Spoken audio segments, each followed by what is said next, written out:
Ladies and gentlemen, what's going on? Welcome to episode 149 of the It's Obvious Gaming podcast. I'm your host, Preston, and I'm joined by my two best friends, Garrett Drake.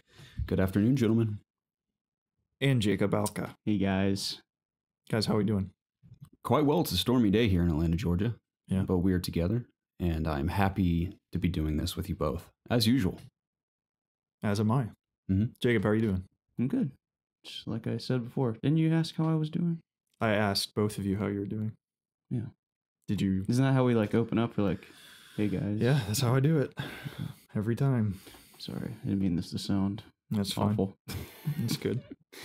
I'm glad to hear you're doing good, though. I'm glad too, Jacob. I'm actually more glad than Preston is, just so you know. Okay, I mean, it's not a competition. So Yeah, I've been taking pictures of Jacob this afternoon for my school project. I'm in a photography class, a very basic photography class. I'm really taking it as a free elective for fun, just to get to know my DSLR a little bit better, or a bit better, I should say. And I'm having a lot of fun with it. And I took some picture of some rain droplets frozen in motion. They look pretty cool. Took some pictures of Jacob looking like he's using the Force, floating water bottles and basketballs just right off the edge of his palm. It's pretty cool. It's a fun little project. It's been my afternoon. Probably been the most exhilarating moment of my week, aside from other things I've done, which I can't talk about until Friday, unfortunately. But other than that, I am exhausted as usual. I don't know why I keep accepting church opportunities on Sunday mornings when I don't get in bed till 4 a.m. and then get back up at 5:30. Imagine how much rest you could get. I know. Yeah, I could have slept in for 5 or 6 more hours this morning, but I did not. No, it's always worth it. I love being at the church and volunteering on Sunday mornings. It's always awesome. Been doing that for years, but it's a near-death experience every Sunday. I'm dying right now. I'm gonna actually take a nap immediately after this podcast concludes. And I'm going to wake up and study for a massive history exam I have tomorrow morning. Bright and early, 8 a.m.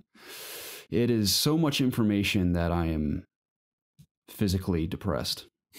So I mean, this is what annoys me about it. I mean, I get that it's school. I have to learn it. I have to study it. I have to take a test on it. But what's depressing is that it's so much information that, one, I don't care about, but two, I just don't have room in my brain for, and I will never, ever, ever regurgitate for any reason whatsoever again in my life. And I have to cram it all in there at the last minute as much as possible, and then puke it up onto the exam tomorrow morning. And then it's out of my hair forever. It's not what you have to do. You could actually learn it and remember it. That's the thing. I just don't have time. I just can't do it. That's like everything I'm pursuing outside of school, well, some of school, but everything I'm pursuing outside of school for the most part is all in pursuit of the career I'm after that actually matters. And then art history, don't get me wrong, it's been very interesting. I've actually, being in an actual classroom versus an online class, it's been a much better experience. I actually enjoy listening to my teacher. He has a very dry sense of humor, which is hilarious. So he makes a lot of funny comments about the art itself, which keeps me engaged. But again, I'm constantly cramming crap into my brain from 3 different things at all times that I just don't have room for art history right now. I will say it's interesting, but I do not want to study for a test, especially one that does not help me out at all in the future. So, but I will tell you, I can name a handful of pieces of artwork from the 14th century all across Europe. See, I enjoyed that class when I took it. I don't know why. I think if I didn't know exactly what I'm after and what I'm doing, I think I'd be a little more engaged. But I'm always so focused on video game stuff and video stuff and audio stuff because I know that's what I'm going to be doing, that it's hard for me to care. But that's what happens when you're in school still when you're 24 years old. When is this going to be over? It's awful, but at least I can get an education. I'll say that. I'm happy for that. That's my little bit of positivity. Just throwing the good vibes out there, dude. Nice. Speaking of good vibes, and just so everyone knows, I'm not someone who actually says that every day. I'm just saying that as a joke. No offense to anyone that says just keep the good vibes going. But do people say that? Oh, yeah. Really? That's Lake Burrito, man. That's hashtag good vibes only all over the place these days. Wow. So we were just at Lake Burrito, by the way. We're no taco talk this week. So we technically have a taco talk, but it's not Taco Bell talk. We went to a little joint called Lake Burrito, which I'm certain we've mentioned before in this podcast over the years. We would have had to. Formerly called Mestizo. It's a local family-owned, I guess you'd call it Mexican, Hispanic type food, but, burritos, tacos. It's like quesadillas. Moe's-ish type but of restaurant. Vastly superior. Yeah. And those of you who think Chipotle is the godsend of that kind of food, I hate to break it to you. You are mistaken. Chipotle is good. And I'm not saying that from a point of arrogance or pride. I say that out of the kindness of my heart to let you know that there is a place that exists that extends far beyond it. You're saying Lake Burrito is that place? Oh, yeah. Now, don't get me wrong. Chipotle, I'll eat it. I'm like, wow, this is good. But Lake Burrito, man, blows it out of the water. I'd have to try Lake Burrito's rice bowl first. I haven't had a bowl from there, but I mean, if you enjoy the ingredients on your tacos, just imagine that in a bowl. I can give you my opinion as I've had both burrito bowls, and I will say that Mestizo's is better. Well, it's a good thing that it doesn't exist. So What? Mestizo's. Lake Burrito, sorry. In our hearts is sorry. I'm an Mestizo. OG Lake Burrito fan, so just Mestizo's Us comes to mind. OGs call it Mestizo's. Think about how that place used to look when we were in high school compared to how it looks now. It's That's evolved what so I much. said to you when we walked in. Yeah, it looks very, very trendy. I haven't been since there. they've renovated it. It used to have, like if I never went to daycare as a child, but in like Sunday school, there'd be like those little red, tiny plastic chairs that you'd see in like playgrounds and stuff. They had chairs like that in the restaurant originally. And they also had the best sweet tea in town, ironically, for a place like that. But now they've transitioned very generic. They've sold their soul to corporate America, dude, and signed on with some mainstream tea brand, man. Lame. Yeah. I wonder if they were like trying to save money or something. I'm sure they got some deal. It's like the Golden Peak sweet tea, which is it's whatever, but I don't like Golden Peak. It's whatever. But their old tea that they would just make themselves was so much better. Speaking of trendy and hip, my original point in saying all this was that my vocabulary has grown a bit this week, for better or for worse, because I ran sound for a local hip hop artist called KZ. And I'll give it to the man. His songs are very well written. Granted, they're all produced in Logic. They're all digital with like synths and keyboards and stuff. But I will say they're very well put together. They're mixed very well. And he and his brother mix and record them all. And his vocals are really good too. He was good live, but he's one of those hip hop artists, which a lot of them do this that I've run for hip hop shows, is they play their song, vocals and all, and they just dub over it the entire time. Like they do it live, but their actual recorded voice is playing with them. I don't know if that's a stylish, if they do that intentionally for it to sound a certain way. I don't know. Anyway, he was using words like organic, it's a vibe, and the feels the entire time. But I never heard anyone use the word organic. He'd be like, yeah, this song's about... What do you mean you've never heard someone use organic? No, I mean, I know like organic, like these are organic apples, but I mean like using it in a way to describe like something other than food. It's like, and very nice guy. I'm not trashing the guy. I just thought it was funny. He goes, yeah, this song's about drinking coffee out of a mason jar because you have a Keurig, and I ran out of coffee mugs one morning, but I had this mason jar. So then I put my coffee in a mason jar, and this song's about drinking coffee out of a mason jar. It's pretty organic. And you're saying stuff like that the whole time. So maybe I'm going to start saying things are organic. Like the It's Obvious podcast, it's pretty organic, man. It's pretty good vibe. I like that. You should update our description. Yeah. Welcome to It's Obvious Gaming. It's a good vibe. # good vibes only. It's pretty organic here, and we'll hit you in the feels. It's organic gaming. We're going to rebrand, guys. It's organic gaming. Exactly. I like that a lot. This is our shot. This is what we need to get the views. This is what's going to get us over that hump. Yeah, it's not trendy enough at the moment. So it's a little too obvious, a little too on the nose, I think. So we make it organic. I agree, Jacob. Nice. That's it from me, though. What about you guys? That's great. Nothing exciting happened this week for me, if I'm being honest. Oh, yeah? What about you, Preston? No. Nope. We're all just alive. Yeah. You beat Xenoblade this week? I did, yeah. Yeah. Good Final score. If I was to score it, Yeah. I'd be like from 1 to 10, maybe a 6 or 7. A 6? Probably Wow. closer to a 7, if I'm being honest. Okay. Stories, top notch, honestly. That's one of my favorite journalist words. What? That and mechanics and narrative. Those are the most overused words in journalism. I make fun of it all the time. But yeah, story's good. Gameplay. I mean, I've talked about this game several times on the podcast. It's just an average game. If you like a good like anime story, it's probably worth your time. Otherwise, it can get repetitive and lengthy, and I wouldn't recommend it for everyone. So, but if you want a good, nice JRPG on the Switch, it's probably one of your best options. Besides, I heard there's a part towards the end where you have to do a lot of grinding and or backtracking to level up certain things to progress. Kinda. I mean, it kind of just happened organically for me. Oh yeah, Dude, you're killing it, man. Because I did a lot of side quests, so I was kind of, leveling up all my blades because they have like charts, and you have to do certain tasks to unlock different perks in their charts. And I just, through side quests and through like just playing the game a lot, that happened naturally for me, so I didn't really have that problem. Okay. But if someone's just trying to do like the main story, that's definitely going to be a problem. Yeah, for sure. Okay. Would you say it's a pretty good vibe? Yeah. Lots of good vibes, good organic vibes in that game.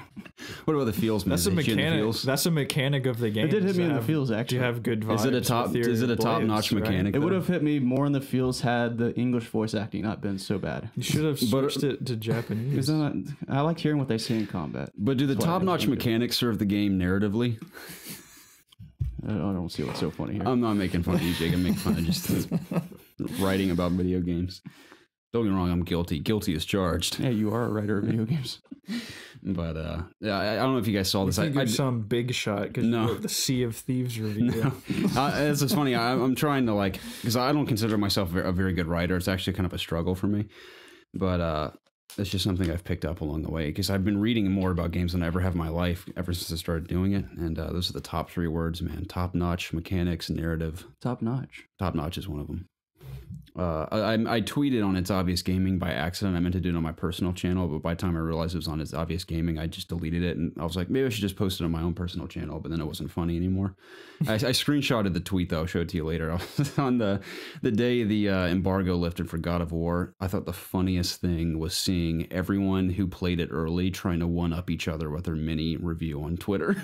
Like someone would be like, God of War is the most stirring, mesmerizing gameplay / narrative experience I've ever had on the PlayStation. And then someone else would come and be like, just so everyone knows, I've been playing God of War and it is the most emotionally gripping. It's like everyone's using different adjectives to describe the story and gameplay. It's just a battle. Everyone's like, I've been playing God of War all week and this is my mini review. And I thought it was like, today's delight has been seeing everyone who's been playing God of War early trying to one up each other with their mini reviews on Twitter. And then I did hashtag every generic adjective from games media, like mechanics, top notch, narrative, and it's like 85 hashtags. It was really stupid humor, but I thought it was a goof. But I meant to put it on my own personal Twitter, and then I realized it's on It's Obvious Gaming. I was like, dang it! So then I deleted it, and then after I deleted it, I didn't think it was funny anymore. But that was something I thought was hilarious the day the embargo lifted. Just the whole world, like, I've been playing God of War early. Guess what? I think. So. Sorry, because I'm a little delirious. I'm a little organic right now because I'm really tired. It's fun. Sorry. I'm feeling all organic today. Yeah. What about you, Preston? What games did you play this week? Oh, man. This week, not too much. I finished Far Cry 5. I'm not sure if I'm going to go back to it. I have a few side quests left, but for the most part, I finished pretty much everything that I wanted to do. Just, playing through the game. I actually liked the ending. It surprised me. I'm sorry to interrupt you. What are you talking about? I was zoning out. Far Cry 5? Okay. Yeah. Sorry. Thanks. All right, Jacob. You're lost. You have no idea what you're talking about. I thought I knew where the ending was going to go, and it did not go there. And it surprised me, and I actually kind of liked it for that. Cool. Definitely there are 2 endings, and I thought both of them were pretty interesting. Are there only 2? I thought there were more for some reason. There's like the secret ending where at the very beginning of the game where you go to arrest Joseph Seed. Okay, you just end the game there. You just don't arrest him, and the game ends. That's what I should have done. Would have finished it real quick. Yeah. Free platinum doing that. Yeah. But I got the, in quotations, good ending. And there's a final boss encounter that I just assumed that was the end of the game, but it actually keeps going, and that's when it kind of surprised me. I thought it was going to kind of just be like the typical by the numbers Far Cry ending, just like 3 and 4 were, where like you get to the guy and then you fight him and that's kind of it. But yeah, so that's pretty much all I have to say about Far Cry. Definitely, like I said in an earlier podcast, I surprised myself by how much I liked it, and I think it's a really solid, really good Far Cry game. I can't wait to get back to it, man. I haven't played it in forever. Yeah. I haven't even finished a single region yet. I played like a couple hours this week. I need to get back to it. Finish it this week. I definitely think Jacob's region was my least favorite. Down south? No, the north. Oh, really? I'm enjoying Faith's region. Yeah, Faith's cool. The final mission in Faith's and is John down south? Mm-hmm. Yeah, those two, I thought their final mission was light years better than Jacob's. Yeah, Jacob's was actually pretty disappointing. I've had a couple people tell me that you need like an RPG for Jacob's area. Is that true? Like, do you take out a lot of helicopters and shit or armored vehicles? No, his region, there are just more airplanes coming to get you. Okay. I got the second RPG and got the lock-on scope, which made it almost not even a challenge when any helicopters or airplanes would come after me. So I definitely recommend investing in one of those things. I just have like the standard one, I think. Mm-hmm. So yeah, definitely when you can upgrade. But I played a little bit of arcade as well. And arcade is really, really cool. Especially I'm kind of filtering the missions by, top rated or most played, just kind of see the best ones that they have to offer. And there are some really cool actual missions, some cool bases to take down. I played a little bit of the multiplayer as well. And it's just generic shoot people, but it's cool that the maps are fan made and you almost have like an unlimited amount of maps, which makes it definitely gives you a lot more variation than the average shooter. Now granted, the maps aren't as like obviously polished and balanced as well as another shooter that they actually test the maps out and stuff, but it's still cool to just play random different maps. But yeah, that's pretty much it for Far Cry. Like I said, I'm not exactly sure when or if I'll even ever get back to it, but I put about 40 or 50 hours into it and I enjoyed it a whole lot. I think I'm at 21. Okay. Yeah. So I played a little bit of that, finished that. I started up Ghost Recon Wildlands to play the Splinter Cell stuff, and I couldn't find it. So I exited out of that. And then I actually went back to, I really got in a Splinter Cell mood seeing all the Splinter Cell hype this week, and I'm sure we'll talk about that once we actually get into the news. And I booted up Double Agent again. And I'm having this weird bug to pushing control is what brings up your weapon wheel. And every time I release control after selecting another weapon, my game crashes. That's weird. It's incredibly weird. It's worked fine up until like the 4th or 5th mission I'm on. And I've Googled it and nobody else has the same issue as me. I've tried deleting the game and reinstalling the game and nothing works. Did you try changing the keybind? Yes. It's still... So it's just a weapon wheel thing. Well, actually, I don't even think you can change the keybind. Really? It's not a good PC game. The highest resolution you can even go in the game is 720. Have you tried using a controller? Yes, but it doesn't have controller support. So you have to download almost like a, I don't think it's a mod, but when you start game in when you start Steam in big screen mode, it tells you that the game is not supported from a gamepad, and you can download user-made controls to put into the game. So I did that, and the game still crashes when I switch weapons. So I kind of just gave up and just kind of accepted my fate that I'm just not going to play that game. Which if I actually really, really want to play it, I'll just pick it up for 360. But I kind of have the urge to play through Blacklist, so I might get back into that. I haven't played that in a long time. So played more Ni no Kuni, got to the next kingdom called Hydropolis, and I'm going through that place. And one of the cool rules for that area is love is not permitted. So I'm interested to see how the story is going to progress there. Still really loving that game. Still think you need to play it. I'd like to. I'd like to. I think you'd like it. It's a thing, like when I look at it, it looks like something I don't know if I want to play. Okay. I don't know how I like the art style. What? I still don't know how I feel about the whole Ghibli thing. It's kind of weird to me. Yeah, that is weird, Jacob. No, I mean, like I'm saying that what that is weird to me. I'm not saying that I'm weird. I don't even know how to respond to that. Yeah, like why the hell do these people have cat ears? I don't get it. Why they got cat ears? That's their Jacob, species. you play Kingdom Hearts and you're asking why these people have cat ears?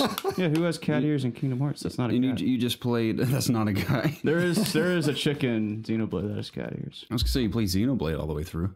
I did. I didn't have to play as the cat chick though. You don't have to play as Evan.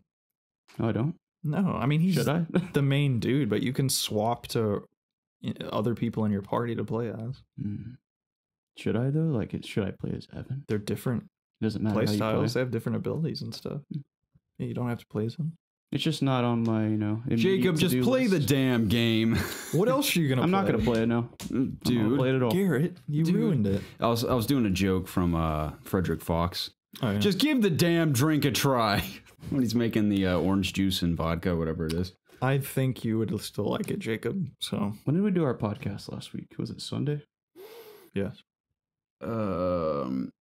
Yes. Did I talk about the bar that I went to Saturday night? No, the one that looks like Blade Runner. Yeah. Mm-hmm.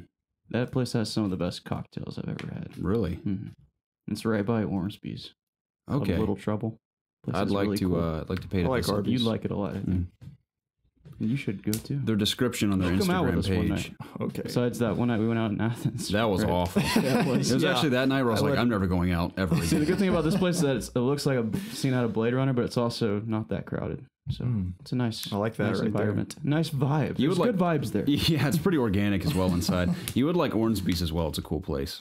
That's one bar where I'm like, if we're going to go It's there, I also don't mind. very crowded though. So Ormsby's. I've been there on nights where it's not as crowded though. I guess it depends on when you go. Maybe like a Thursday night. maybe.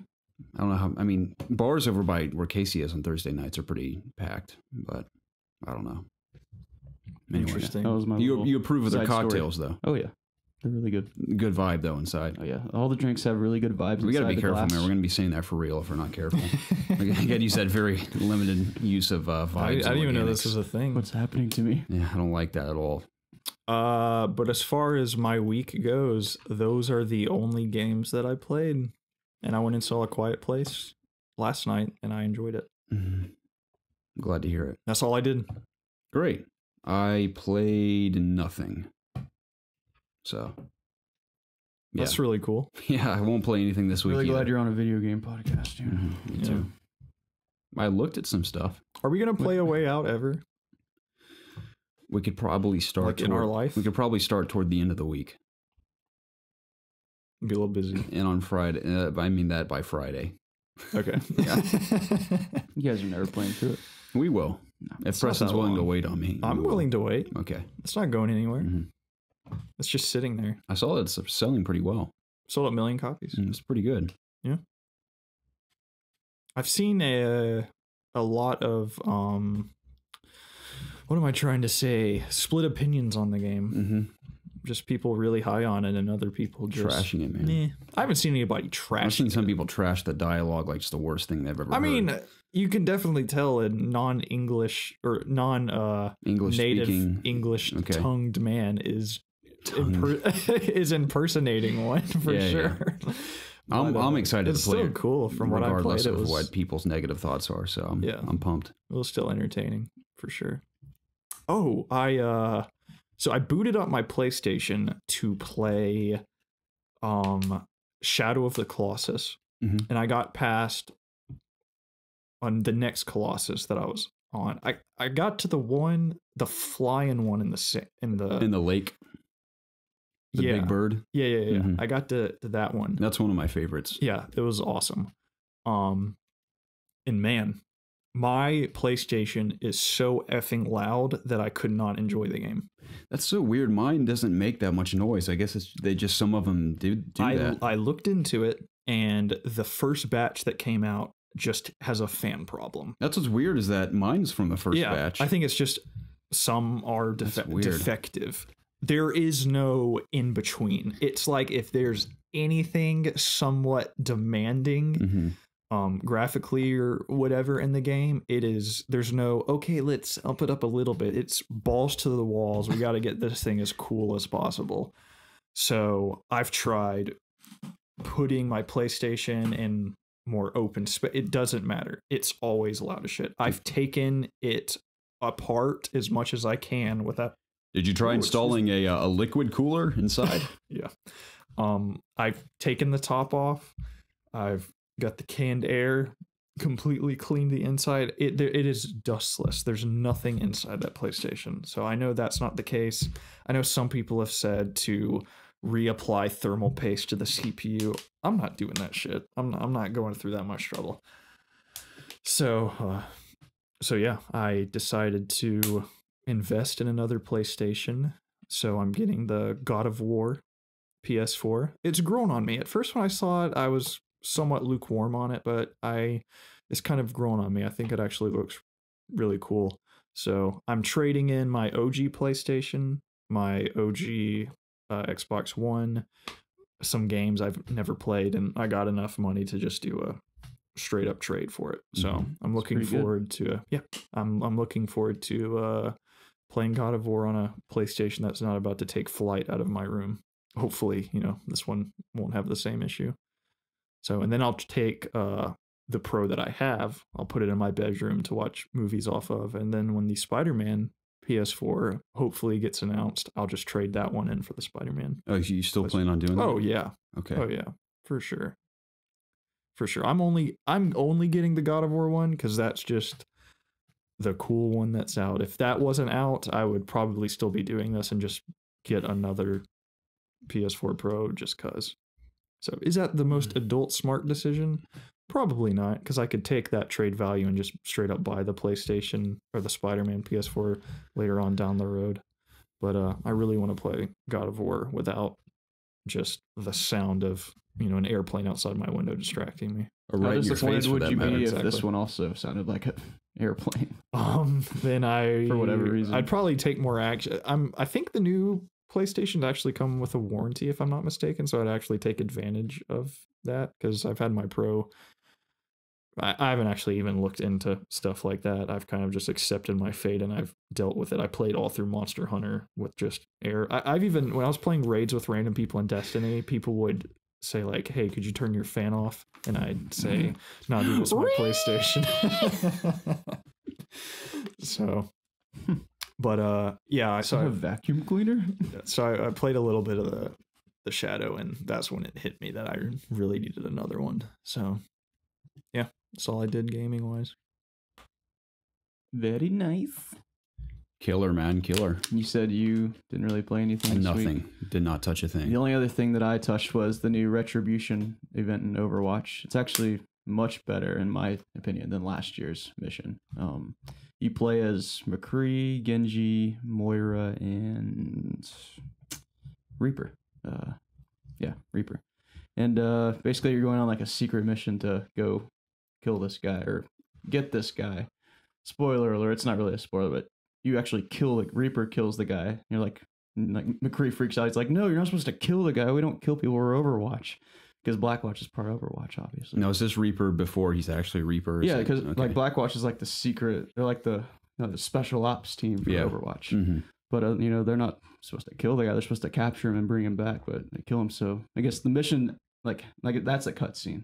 So the mission takes place after that, and you're trying to escape the place that you're at, which is Venice. Mm-hmm. And it's cool because the map's going to turn into a map in the game. Nice. In like a month or two.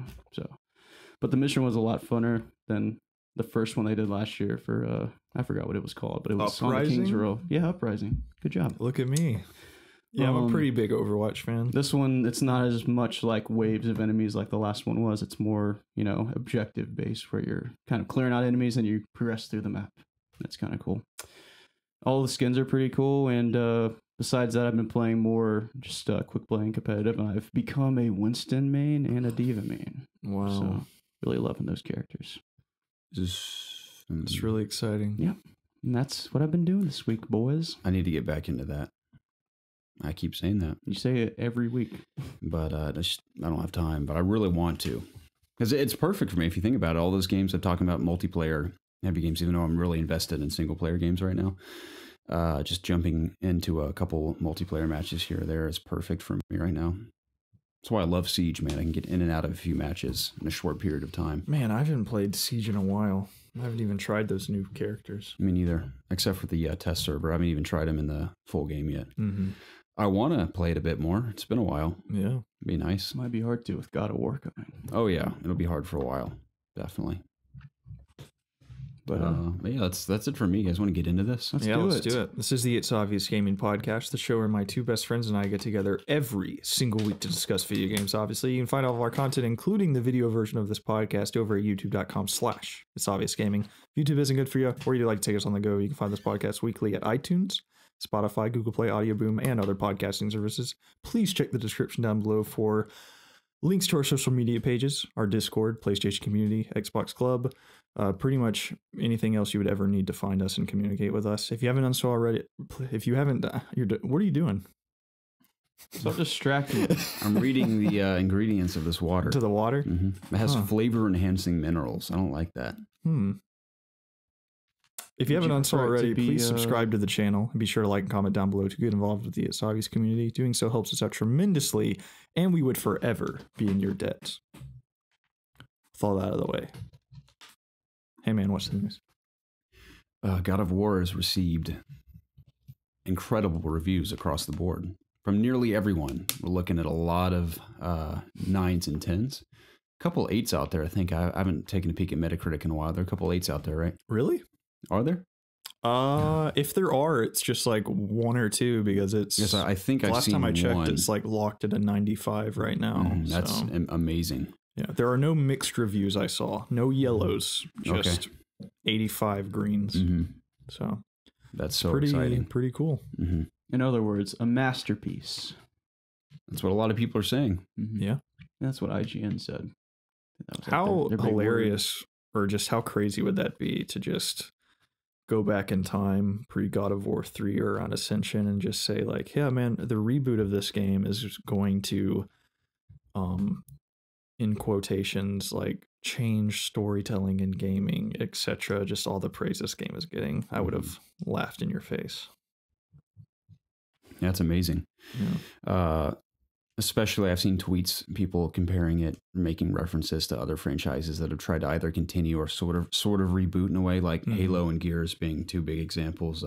They're saying how God of War would be the one you'd expect the least to not only just progress as a franchise, but evolve so much and be so successful at it. Yeah. So that even hearing that made me even think more into Halo and Gears, how like Halo 4 and 5 and Gears 4 are good games, but they're nowhere near the impact that God of War is apparently having on so many people. So I'm thankful that I think it was last year that I finished God of War 3 remastered, and I'm glad that I went back and played that. So I'll kind of have like that, what it was and what it's turned into now. It'll be a nice, comparison when we're talking. Why about did you it bring up Gears 4 and Halo? I think there was a tweet I saw that said, think of other franchises that have tried to continue from last generation, like Halo and Gears, and then he said, and then now God of War, and like you'd think that God of War would be the one that you would least expect to be this successful and this great. And then he just mentioned how Halo and Gears haven't evolved much from what they used to be. I mean, they're not as daring as God of War is. In their defense, they haven't tried. They've been. That's what I mean. It's just that's what the point is making, is that God of War was bold enough to make big decisions like that. Or the Sony Santa Monica and the team. So which I agree is I would have never expected that at all. I mean, just seeing the initial reveal, it was a huge surprise for everyone. So, and to see them follow through with that through the 4 reviews people are describing it as is very exciting. Yeah. So definitely stoked to play it. You even bought the PlayStation for it. I did. So, and the collector's edition. Yep. And the 2 Funko Pops. Well, at least the ones for Atreus and Kratos. So. Great. Yeah, I'm balls in, man. Those 2? Yeah, there's a Fire Troll and a Draugr as well. Draugur's like the it's like that main enemy that you fight. They're the I looked into it a little bit for the Norse mythology, and they are the crap. They're like the undead that were not properly buried, is what Draugrs are. Okay. I mean, I've heard like the name Draugr before. They're in Skyrim. They're the zombie things when you're in the Golden Claw. Get a lot of them boys. Yeah. So basically, God of War just copied Skyrim and took a lot of the enemies. I knew they couldn't do anything original. Yeah. Couldn't be an organic dragons game. and everything. Kratos is dragon shouting at everybody. It's just a blatant ripoff. Fus. Roda. That's it. I couldn't remember the rest. Thank you, Jacob. Yeah, I'm so excited for God of War, man. Me too. Me too. We on a media blackout? Yeah, I'm not really reading anything for it. Yeah. Do you guys have a pretty open weekend to play it? I do, I think. Yeah, I do. I'm beating it in like a day or two. I'm going to beat it too. Very fast. I'm not having anything spoiled. Good call. I refuse to have anything spoiled, so I'm going to You could probably spoil something for yourself. Lock yourself in your room and just blow through it. Yeah. I mean, I'm not going to. You're not going to Horizon Zero Dawn it. I might. 24 hours. Yeah. I mean, I expect to beat it within at least a day or 2 days. Based on the length, I think I can beat it in 2 days. I expect to beat it in a week. Okay. I'm not really looking to blow through it. You know. From what I've read, you can beat the game and also go back and do things. So if there are reasons to go back, which are cool from what I've heard. Yeah, I don't want to know what the reasons, but I think I can just play through the story. If I see something on the side that interests me, I'll do that. But I really just want to know the narrative and stuff, just so it's not spoiled for me. So. Yeah, the narrative. Yeah, exactly. The good vibes. Yeah, I want it to organically come out to me. So that's what I'm going to do. I hope it's an organic experience. I trust that it will be, Jacob. It's not often a game's reviewed this well. I've read that it's the best reviewed PlayStation 4 game. Is that correct? From the article I read, it is. Wow. Besides The Last of Us and GTA 5, but those are remasters. So better than Uncharted 4? Yes. Wow. Uncharted 4 was reviewed very well across the board, but there were a few people that weren't as infatuated with it as others. I loved that game. So that was such a good game. I think it was all of our game of the year.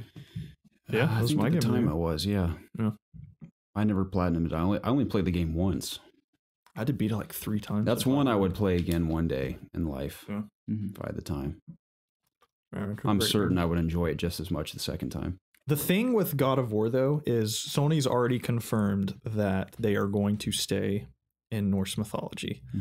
With this game being as reviewed as well as it is and as groundbreaking, as people are saying it is, man, how are they going to top themselves with the next one? That's what always worries me about any game that's praised this much. Is especially on the developers. That's what why I'm sort of worried about CD Projekt Red, even though I do trust them with what they're doing with Cyberpunk. At least for their sake, it's a brand new setting, whole new world to play with, but I'm sure they're of that mindset. They've even said stuff like this, that they want to one-up The Witcher 3, which is already huge in and of itself. So yeah, I mean, that's a completely different franchise. I think it'll be easier with God of War because they already have this foundation in the combat and in the world, as long as they kind of just build off of that. I think if they build off of it and they continue the good story, I don't think the reviews will be as good because it's just continuing an already great thing. I think just because this was a reversal and, not having played it, I can't, attest to everything, but based on what I'm reading is that it's just doing things so differently and in such a good way. Just, building off of that, I don't think it'll be as a game changer as this one is. So you understand what I'm saying? I do. Okay. Exciting future. Not that it matters. This one isn't even out yet, and I'm talking about the next one. But it Last of Us 2 is kind of on my brain because it has that challenge coming up, trying to top one of the most critically acclaimed games of all time. And people are comparing The Last of Us to God of War, which besides camera angle, I don't really understand. Well, and the sun, but everything else looks not there may be same, a slight hint of inspiration there, but from what I've been reading, it sounds like they've done. It's not gameplay wise. It's nothing like The Last of Us. Maybe The only comparisons, like you said, are the camera and the companion. When in Joel's case, it's his surrogate daughter, and then in God of War, it's his son. Yeah, at least in God of War, he is almost like an extension of like your arsenal, being able to command when he needs to attack, using him for puzzles and stuff. So it's not like just, Ellie kind of following you around and stuff. Right. Puzzles. So, well, Ellie stabs some clickers too. Okay. Yeah. Anyway. But yeah, I'm excited. I'm pumped, man. That's Friday, correct? The 19th? Yep. The 20th. Oh, yes, I keep thinking it's the 19th. Why do I keep thinking it's the 19th? I don't know, man. I have no idea. I don't know what to tell you. 20th. So I have the whole week off next week, minus Friday, of course. Bummer, man. I'm going to be working all day Friday too. So I've had quite the vacation, just waiting on next couple of jobs to open up. But yeah, of course, the day God of War releases, I have to go work. But, what do you plan on playing all week in anticipation? I don't know. Nothing is really calling out to me because that's all I really want to play. Maybe just spend the week playing some multiplayer games. It's not something you do too often. Dude, right? play Hunt Showdown. There you go. With you? You'll play with me? If I had time, I would. No. I might play through Blacklist again. All this Splinter Cell talk, like I said, is kind of getting me in the Splinter Cell mood. So you could maybe figure out how to do the Wildlands Splinter Cell stuff. I know how to do it now. I looked it up, but how many hours of content is it? Do you know? I don't think it's a lot. It's just like a mission. You have to infiltrate a area without being seen or taking anybody out. Okay. So it's just like one mission? To get the goggles, I believe it's one mission. I'm not sure what happens beyond. I have the Predator mask from doing the Predator mission. It's pretty cool. That's really cool. Mm-hmm. There's an airplane outside. You guys want to talk about Spider-Man's combat gameplay we saw this week from Insomniac and Game Informer? I'd love to. Sure. How do you guys feel about it? It looks pretty cool, but it looks cool. I like it a lot. I was gonna say something, but then it just something funny. It wasn't funny, so I just didn't say What was it gonna be? Just maybe it will be funny. I was gonna say like it looks cool, but the Amazing Spider-Man would look better. Yeah, something really dumb like that. It doesn't look as good as Beanox combat. Yeah, exactly. No, it looks freaking awesome. I like the gadgets. Me too. That one that you can either stick to the wall or another guy and make some attached to each other. That looks awesome. Mm-hmm. I really like the detail in that Game Informer video that the is he the creative director? I think. Yeah. The guy with the hat? Yeah. He talked about it, and then they showed what it actually looks like in the game, where if you web somebody up in the air and then slam them on the ground, they'll actually stick. Mm-hmm. I thought that was really cool. Just little details like that. And I like some people were commenting on that it looks like he's levitating. Mm-hmm. And obviously, yeah, that's kind of just how it is with Spider-Man, I guess. But I do like they added a little animation in the middle of a combo where he'll actually shoot his web up and kind of like pull himself up a little bit to keep him suspended in the air. Mm-hmm. So just little details like that in the combat look really cool. But yeah, from what we've seen, it's just all this Game Informer Spider-Man stuff is just making me super hyped, very excited about it. I just got my issue with that cover. It's really awesome. It is cool. Definitely one that I don't throw away. That's good. It'll be part of that collage or whatever I choose to do with those at one moment in my life. Maybe they just sit in a drawer my whole life. I don't know. My PC background is the cover art for the game. Somebody photoshopped the name out of it and made it like 4K and up-res it and stuff, and it looks really awesome. Beautiful. Where'd you find it? On Reddit somewhere. I can send it to you. That'd be great. Yeah. But yeah, looks awesome. Then they released another clip a few days ago with just the ambiance of the world, just the sound, nobody talking over it, just to kind of hear what the game itself sounds like, and that was also really cool. Hearing J. Jonah Jameson's he's in there.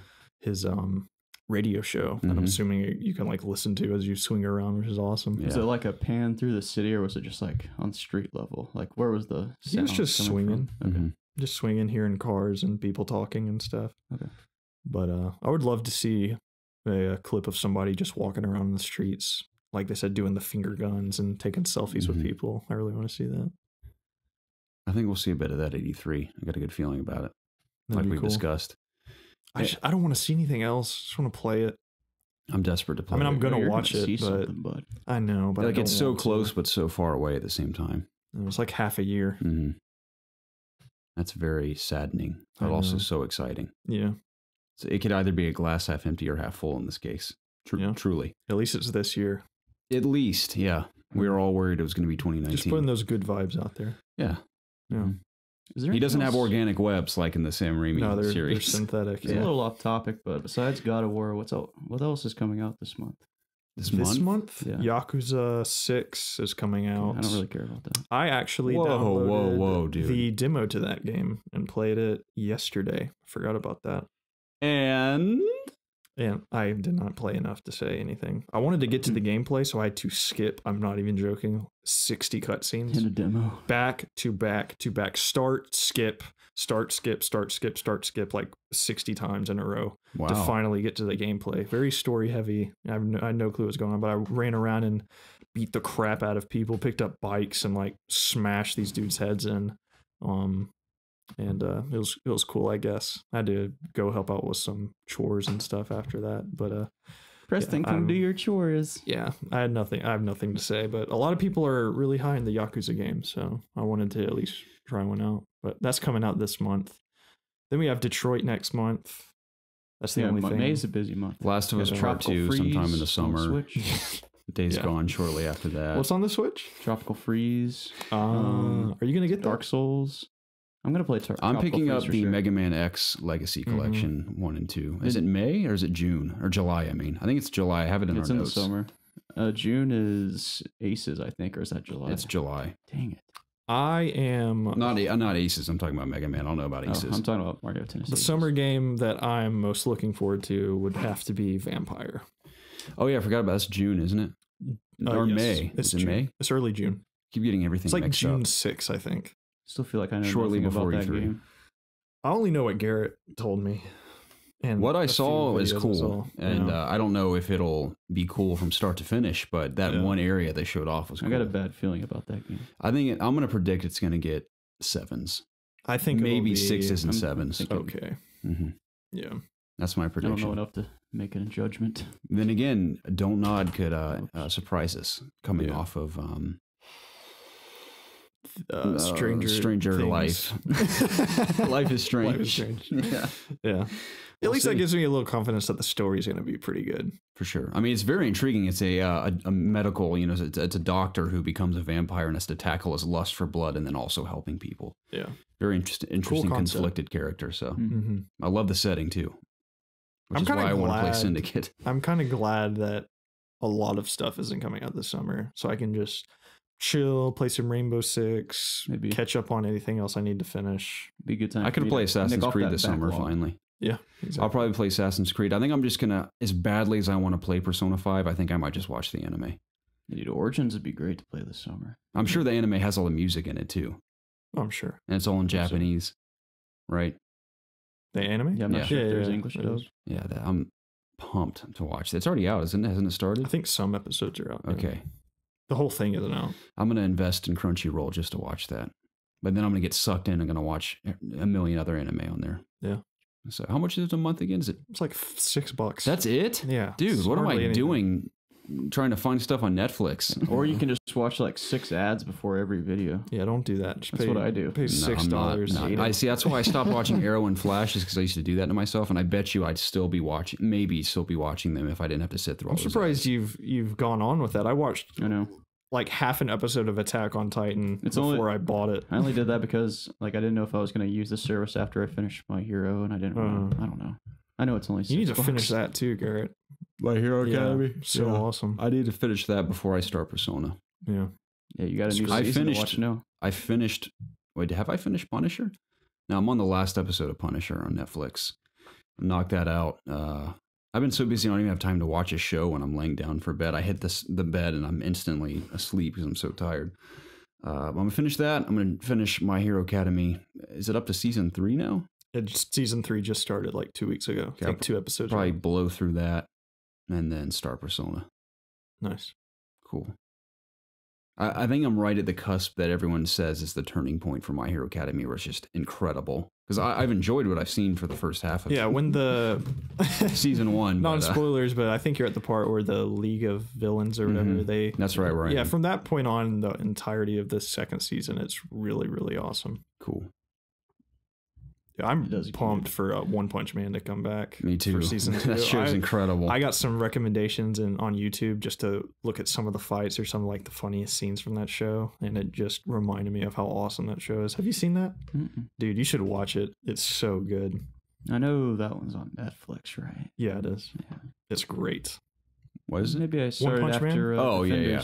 Awesome. It's really cool. Have you heard of the YouTube channel called Mother's Basement? No. It's an anime YouTube channel. I met the guy at PAX, and really successful YouTube channel, but really nice guy as well. And that's how I found out about his channel. He gave me his card, and it's all he does a lot of analysis videos on different anime and comparisons and stuff. But really entertaining individual who talks about anime. You should check it out. Mother's Basement. I think he just had a video come out about Erased. He's done multiple Erased videos, but this one compares the manga, the anime, and the live-action Netflix series. Okay. I haven't watched it yet, but he does all kinds of stuff like that. Yeah, that'd be cool, though. I might check that out. Yeah. You should watch that, too. That's really good. Erased. Yeah. Not the live-action, right? That hit me hard. That hit me much harder than I was expecting. Yeah. Really loved Erased. It's great. Isn't it, like, short, too? Not really. It's just it's a one-and-done season. Yeah. How long is it episode based, or is it like it's like 20 episodes. Okay. I could do that. Not too long. It's awesome. That's why I keep telling my girlfriend she could just get over the things she doesn't like about anime. She's missing out on so many great stories. Dude, that Erase got my wife hooked. She was on anime. Oh yeah, she was. Well, not on anime. I mean, she'll watch it with me, but just the show, she was hooked on it. Just every night. Like, we're gonna watch it. She was like, "Yeah, are we gonna watch it?" And we watched like 2 or 3 episodes a night. So very cool. What a strange but wonderful medium anime is. Animation style, I should say. We're like way off topic. Dude, this is what we do, man. This is who we are. This totally has to do with isn't there like a million songs about this is who I am? How do songs go like that? What's the song that talks about this is who I am that we can think of? What? There's so many songs that people are like, this is who I am. I'm not going to change for you and stuff. I hear a melody in my head from a band. I just can't put a name on it. Camp Rock? Camp Rock? Yeah, like the Disney movie? Yeah, the Disney I think that's probably what I'm thinking of. Some Disney Channel original movie, the theme song. Let's talk about Radical Heights, dude. Yeah, dude. Gnarly. Boss Key's new Battle Royale game, which is exactly what everyone predicted. So it's just funny because they were late to the hype train of hero shooters, and they're like, shit, we got to jump on the hype train of Battle Royale now. So now they're here. I've seen it in action. I've not played it yet. Have you guys played it at all? No. I haven't downloaded. Okay, I've not. I want to try it. I'm going to try it this week if I can somehow find time. Like I said, I don't have time to play games, but if I can find 20 minutes, I want to play a match. So I can't judge it too harshly now. Obviously, it definitely looks rough, animation-wise especially. It's like early access. That's what they're describing as. At least they're being honest. Like, you're jumping in at the cusp of this is right out of the oven, and it's just like a couple ingredients. So like, hey, we're putting this out so we can make money. Exactly that, and just to jump onto the hype train. Very, very similar to Fortnite as far as sort of the way it looks graphically, not entirely, but to an extent. You jump out of something, you skydive at the beginning, but you don't have a parachute. That's how it's different. You just hit the ground and run. Well, so it's like a game show, right? Yeah. Yes. Which kind of reminds me of SOS, but I think I'd be more interested in this than SOS. But I think what is intriguing about it is that you can just hop on a dirt bike or like a BMX bike and do tricks if you feel like it. And I think there's vending machines. Granted, I think Fortnite has vending machines now. But I was watching Dr. Disrespect on Twitch play, and you just at the starting place where you're waiting on people to join, just running around there. There's like tons of crap to do. Just to get on a bike. The bikes look kind of janky. Like if you just barely get close to a wall, you just start running into it. And you Jacob, stuck. It's early access. Okay, I know. It's just funny just seeing the state of the game right now. I mean, granted, PUBG was super rough at the beginning too, so that's understandable. It still is. I'm interested to see if this hooks me, because obviously I enjoy PUBG to an extent. I'm not in love with any Battle Royale game, with the exception of Hunt Showdown. That has me by the neck right now. I love that game. But I really like PUBG. Fortnite is very cool, but I'm turned off to the PC version because I've seen so many clips of people building things so quickly that it's like not even human. It's unbelievable. I saw this person retweet like people playing competitively, like scrimmaging. And it was just a tower. It was huge. Like it was falling apart and being rebuilt. And there were like 10 people on this constantly. Tower. I know. It was insane. I saw this one guy. I mean, a million people can do this by now. This guy's like, watch me how quickly I can build my trap tower. He built this labyrinth.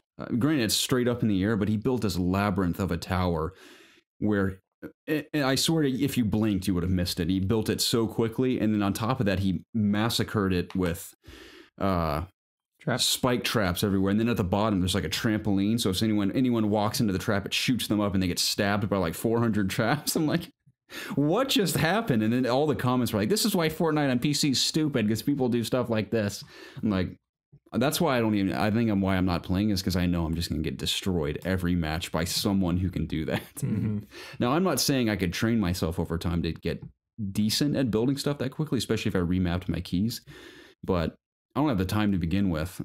But I think that's what's kept me from playing Fortnite. I recognize it's very popular and people love it, and I have had fun in that game, but that's why I want to try Radical Heights, not because I'm like, it's that much different from what we already have, but I'd like to try the BMX bike.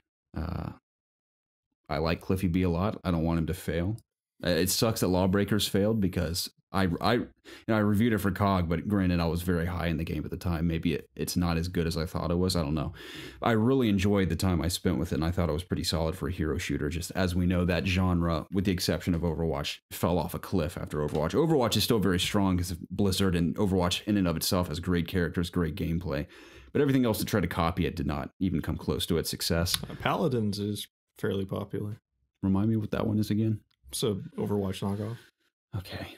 I know I've seen that before. I'm also mixing that up with, what's that game that copied Fortnite? That Battle Royale game. Is that called Paladins? Paladins. Yeah, it looks just like Fortnite. The Battle Royale version of that game. Yeah. Wow. Good stuff, man. Originality all over the place these days. Yeah, the only time I even saw gameplay of Radical Heights is Cliffy B tweeted out that Ninja, which the top streamer on Twitch, was playing his game due to Fortnite servers being down. Oh, they got lucky there. Oh, dude, it's almost a little too. It's like, Cliffy, we'll throw you a bone here, man. You used to be with us. Coincidental. Yeah, is the night that releases Fortnite goes down. But it looked fine. I'm not exactly sure how much Ninja was enjoying it because I checked out his Twitter after the stream and he said nothing about it. So I was looking to see if he said had fun with Radical Heights or anything along that line, but nothing. Watch his VOD. His what? His VOD. His VOD? What's that? Video on demand, is that what it is? Yeah. Oh, okay. Yes. I demand to see this video. I'm going to go to that section to see it. I'm fine. After any past broadcasts, they post onto Twitch. Okay. I haven't heard anybody's impressions for this game, so neither have I. Yeah. I don't know how it's being received. How do you guys feel about the title Radical Heights? Do you think titles affect a game's success in any way? Think about this. Fortnite, the title had nothing to do with Battle Royale originally, obviously. Yeah, that would be my case for Fortnite. Is doesn't matter very it is simple and it's easy to remember, and obviously PlayerUnknown's Battlegrounds is ridiculous, but PUBG is very memorable. People know PUBG when they hear it. Fortnite. It's just very simple, very quick.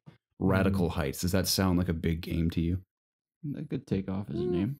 I mean, what if we just called Radical, dude? Yeah, I mean, I think that's what people would call it if it got popular. Let's hop in and play a few matches of Radical.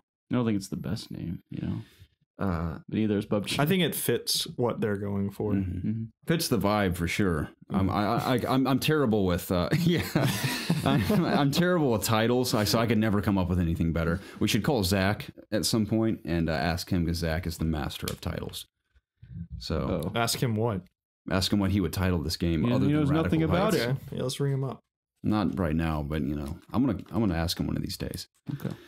This is a slight tangent, but the speaker at the church this morning, I feel like, made a grave mistake on stage because I guess to be organic and hip, he asked, "What if?"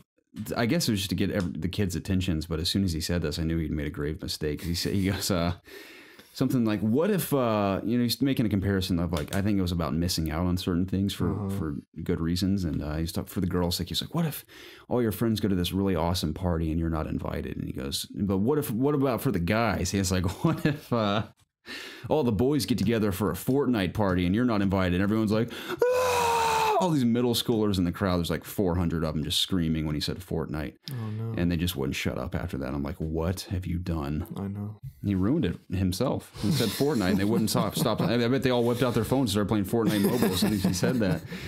But the game's a craze, man. Yeah. So. I wonder if that's going to affect the new Call of Duty. Like, do we see Call of Duty finally take a dip because of games like Fortnite now? Take a dip? Yeah. Because like Fortnite's reaching that level of, Call of Duty's more than half a year away, though. True. So they're just saying, like, I wonder if like there's going to be some kind of, Fortnite, man, they're doing a great job of keeping people interested, though, not only with their constant updates, but just the support for the game. They add a new item or something. Call of Duty. Are they going to do a PUBG? Are they going to do a Battle Royale game? I think Activision's going to force them to do something like that. I feel like they have to. Mm-hmm. Yeah. I feel like Ubisoft is... I think that's going to be a top selling... That and the setting, whatever it is, are going to be the selling points for Black Ops 4. How could the next Division not have Battle Royale in it? Like, I feel like Division's perfect for that. Division sort of has a Battle Royale at the moment. I don't know. I could see a Call of Duty Battle Royale mode. I would play that. Me too. That actually sounds really fun to me.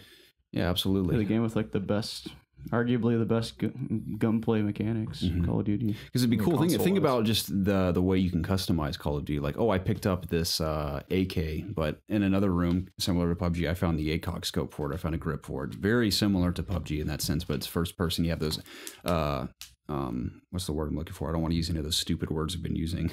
Just the... organic map. Yeah, just how good the controls feel in Call of Duty. My brain isn't functioning, so I can't think of a better word, but it feels great to play in that PUBG treatment. It could be really cool. Yeah. I think, again, that's going to be a selling point for it. They kind of have to throw that in there, especially with Red Dead coming shortly thereafter. Mm-hmm. So, what if they made that part of Call of Duty free to play? That'd be interesting. They seem to make a decent amount off microtransactions still. I don't think Activision would do it, though.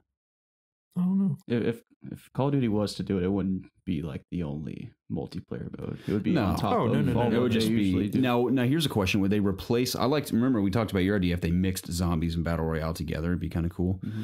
I think that would really make it stand out, especially. I still think that's a great idea. You should pitch that, man. You should go to Activision and pitch it somehow, some way. I think there are NPCs in Radical Heights that you can kill. Are there? I think so. Did they try to kill you? I don't know. Okay. I thought I heard somebody say that, though.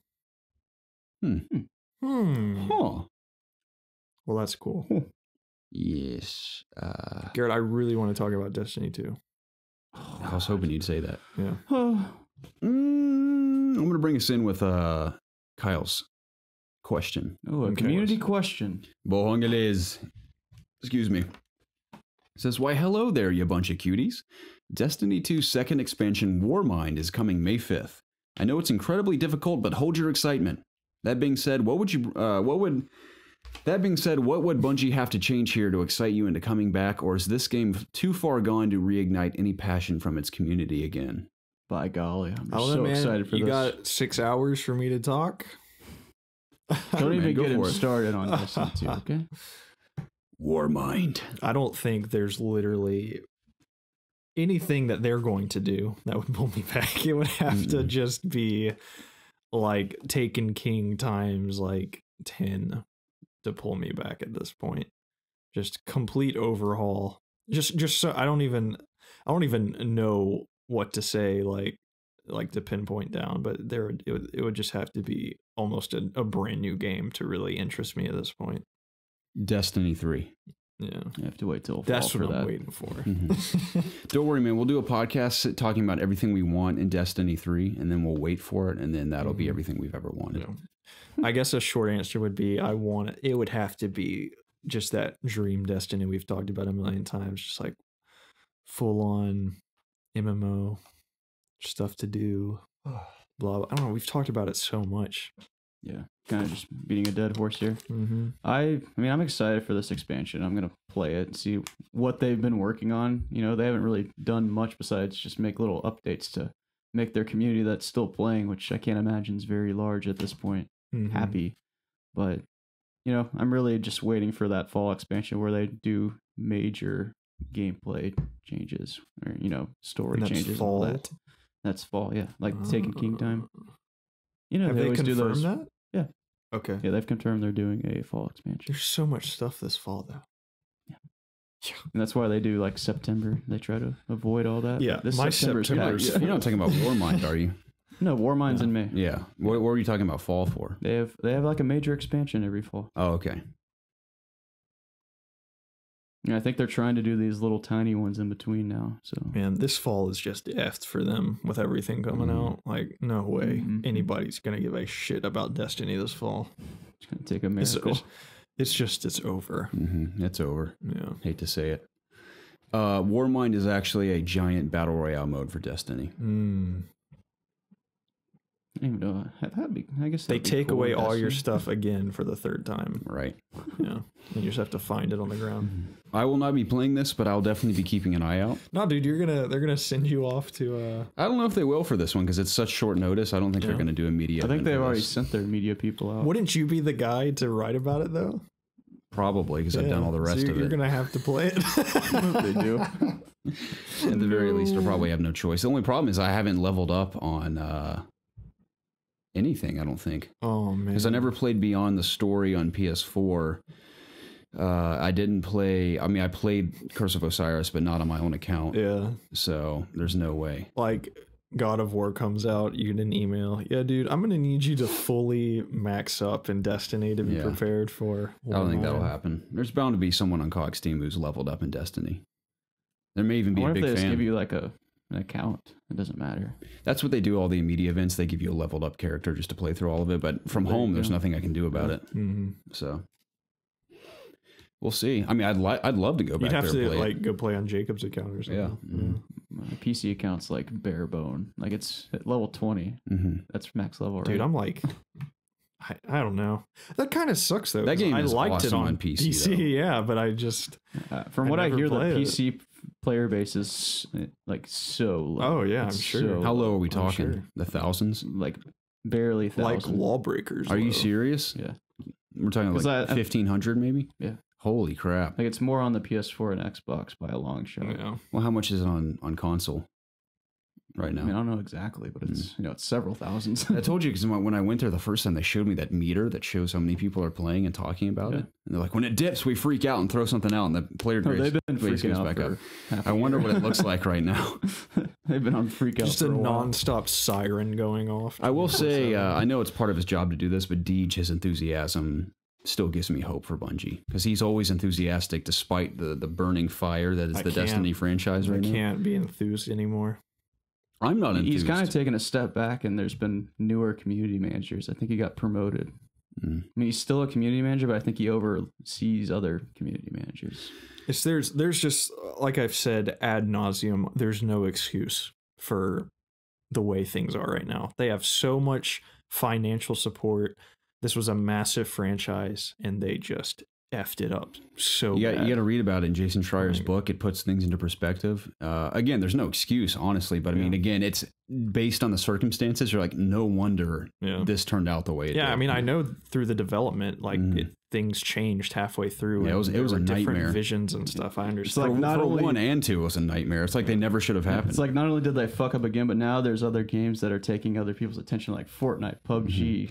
You know, Overwatch is released now. There's so many different games that people want to play. And it's just like stuff based on Ubisoft's record recently, just the way that they're improving their franchises, I'm very confident in the Division 2 that they're going to right the wrongs of, I mean, they've already righted the wrongs of almost all of the issues people had with Division 1, whereas I didn't feel that way with Destiny 2. I hoped, but you know, I feel more confident that Ubisoft's going to do that. I feel more confident that Anthem is going to have a better launch than what, you know, Destiny is going to do. There are these games coming out now that they're going to surpass Destiny in that formula, you know, in this type of game that, you know, Destiny started, because people have just lost faith in Bungie.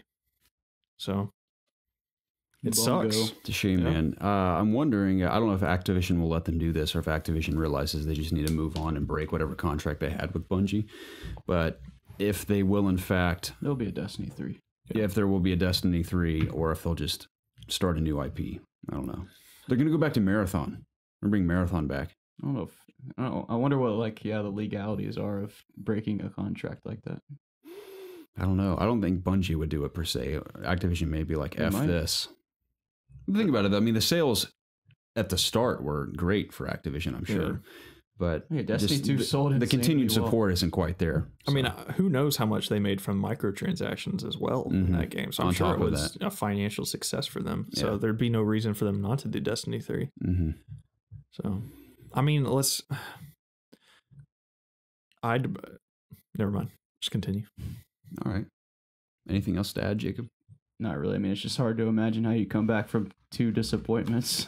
Like, this time we got it right. Like I said that last time, but this time, you can count on us. For a extremely casual Destiny fan, I enjoyed Destiny 2, and I probably would play Destiny 3 if I had as much fun as I had with Destiny 2. So I'm not as butthurt about it because that's not like my go-to game that I want to spend all my time in, but it is a little disappointing just seeing the potential that Destiny could have, and they just don't really act on it. That's always the story of Destiny. Is like, for me at least, it's always not going to be what I want it to be, so it's always going to be disappointing. So, and again, I don't ever consider Destiny to be a bad game in any way. It's just an underwhelming game in some aspects. Because, like I said, based on how I view it, I very much enjoyed my beginning time with it. I loved going through the Leviathan raid with you guys. It was a ton of fun. Please check out the video we made of the Leviathan raid because it's hilarious. I think one of our best videos. Sucks I didn't get that many views. So check that out if you would like to help us out. But crap, what was I going to say? I forgot what was your time with Destiny. Yeah. I mean, like I said, I just enjoyed that initial time. I just wish that the stuff that they're adding to it would bring me back because I had so much fun with it in the beginning. I would like to continue to have that fun, but that's just not the case, unfortunately. You need to figure out that formula where they're keeping people happy and putting out good content. But they're far from it. Yeah. Their main problem is that they just made a bad game to be out the get-go. Did you just call Destiny a bad game?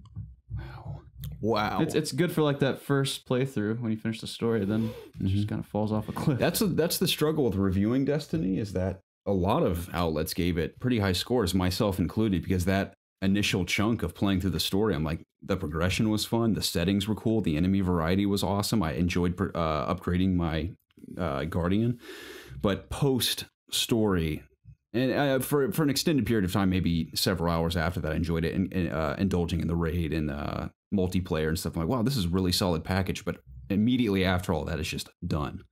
So there's no reason to keep playing. Exactly. So that's what's hard, because you'd have to wait to review it for at least a month after release. So let's move on, though. I don't want to talk about this anymore. No. But yeah, Warmind, we'll see how it does. Unless I cover it for COG, I probably won't be playing it. But oh no, I hope it's somewhat successful, because again, I love Bungie as a studio. They have such an impactful legacy in the games industry. Made some of my favorite games of all time. So I want them to prevail. Of course. So it's their destiny to prevail. Hopefully, we'll see. Wow, you like that one? Wowee. That was so organic. No, so many good vibes in that. I'm trying to get it out of my head now. I'm going to start saying it for real, and I don't like that. GTA 5 is, according to analysts, the most profitable entertainment product of all time. This is fascinating. This comes from Anthony Backus of COG Connected. He says, Rockstar's open-world masterpiece has graced the top sellers charts for all platforms for more than 4.5 years, and since then raked in over $6 billion. That means GTA 5 has made more money than any movie, book, music record, or past video game ever released. So far, GTA 5 has sold over 90 million units worldwide, which puts it in the third place on the all-time highest selling list of video games. Minecraft, which has sold approximately 144 million, in second place with Tetris, surprisingly, has sold over 170 million copies. So Tetris, Minecraft, GTA 5. I think it's important to, not that anyone's not realizing this, but video games do cost more than other entertainment mediums. They do. So, but it does have a little edge. There's this isn't just sales from buying the game though. This has to do with microtransactions and everything. It's just ongoing. Yeah, you can't buy microtransactions for movies, unfortunately. Not yet. Not yet. But yeah, that's crazy. Yeah, that's insane, dude. Is that like taking count of like all the Star Wars like merchandise and stuff? Star Wars, yeah. Like, is it beating out Star Wars? I don't think they're saying like is a friend. I think they just mean like individual entertainment products. Okay. Yeah. Like clearly this made more than Last Jedi. Did it? Yeah. Last Jedi made $1 billion something. More than any movie. I mean, no movie's ever made $6 billion. The Force Awakens made $1 billion. So yeah. So it's insane. Yeah, that's amazing. I mean, we had hints, obviously, of that grand success, even at the midnight launch for the game all those years ago. I didn't imagine this, though. It's insane. No, definitely not to this extent, but yeah, that's still incredible. Growing this many years later. I still have fun with that when I dabble in it on PC, especially. So it's GTA Online, man. Like, my goodness. That's why I'm interested to see. I mean, I'm much more interested in the single player aspect of Red Dead for sure. Yeah. But I'm interested to see how they either expand upon. I think it's just going to be called Red Dead Online or something, or because it isn't GTA Online. You can purchase that as its own separate thing now, can't you? Can you not? Because I see it advertised that way, but maybe I'm just confused. But it'll be cool to see how they do implement everything they've learned from the progression of GTA Online, applying that to the world of Red Dead. So exciting times ahead, and a huge success for Rockstar. I mean, they truly are rock stars in the industry. Yeah. Their name suits them perfectly. Huge success is an understatement. It really is. I mean, it's the most, like they said, the most successful entertainment product of all time. Take-Two is just like kissing their feet. Like, we will do whatever you ever want to do. Speaking of 2K, are we bringing up the news that came out about that studio? 2K? Yeah. Or Take-Two? Oh, was it Take-Two? I meant Take-Two. My bad. Yeah, I think you said Take-Two. 2K. I said 2K. I meant Take-Two. We are talking about that, though. Okay. Hang on. Yeah. Hang on. Who's the publisher? Take-Two or 2K? It's Take-Two. Okay. All right? Hang on. I'm pretty sure it's Take-Two. 2K is who we're going to talk about Borderlands and BioShock in a bit. Borderlands Gearbox. No, Gearbox. Sorry, but Borderlands is mentioned in the article discussing 2K. Okay. For various reasons. Take-Two? 2K or Take-Two? No, 2K. 2K is publishing the next BioShock. Take-Two Interactive is the publisher. Okay. 2K Games is a publisher and developer. So 2K is making BioShock, right? That's the rumor. Okay, 2K Games is an American publisher out of California. Okay. Everything we've said is correct. The founders of 2K is... It is. I'm not making it up. 2K is under Take-Two. Are they? It says founders Take-Two Interactive. Yeah, Take-Two owns Rockstar. Subsidiaries. Right. Subsidiaries of Take-Two. Rockstar, 2K, Rockstar North, 2K Sports. Dude, so you're telling me Take-Two not only has Rockstar as one of their dudes, but like the 2K Sports under them as well? How much money are they making? They're raking it in, man. Like, yeah, that's a lot of money. What's the big 2K game? Is it NBA 2K? NBA 2K, yeah. Yeah, that game makes a shit ton of money. Yeah. Yeah, okay. Yeah, I mean, it's mainly just Rockstar and 2K. Rockstar, they had a Visceral before they kind of broke up. Yeah, I mean those two studios are enough. Cool, gotcha. Because I was having such a hard time going between Take-Two and 2K because I'm envisioning when BioShock starts off, it's developed by a 2K studio, so I was getting confused. But okay, we got that under control. Outlast 1 and its DLC Whistleblower is coming, or is now available in the Nintendo eShop for those of you that enjoy horror games. Now, Outlast 2, not really into it, but Outlast 1's a very solid horror game. I recommend it if you enjoy horror games, and I'm sure it's awesome on Switch, like everything is. Never played Whistleblower. Me neither. One of my favorite tunes from the new Villain album, though. It's a good one. Great song. Sam Fisher says farewell to Snake in the Wildlands cutscene. Have you guys seen it? Hang on, why did you bring up Take-Two? I guess the BioShock thing. Did we already talk about that? No, yeah, I was asking if we were going to be talking about that today. This comes from, I didn't write it down. I apologize to the writer, but all credit goes to this person. This is not my own words. Credit goes to whoever wrote writer. this.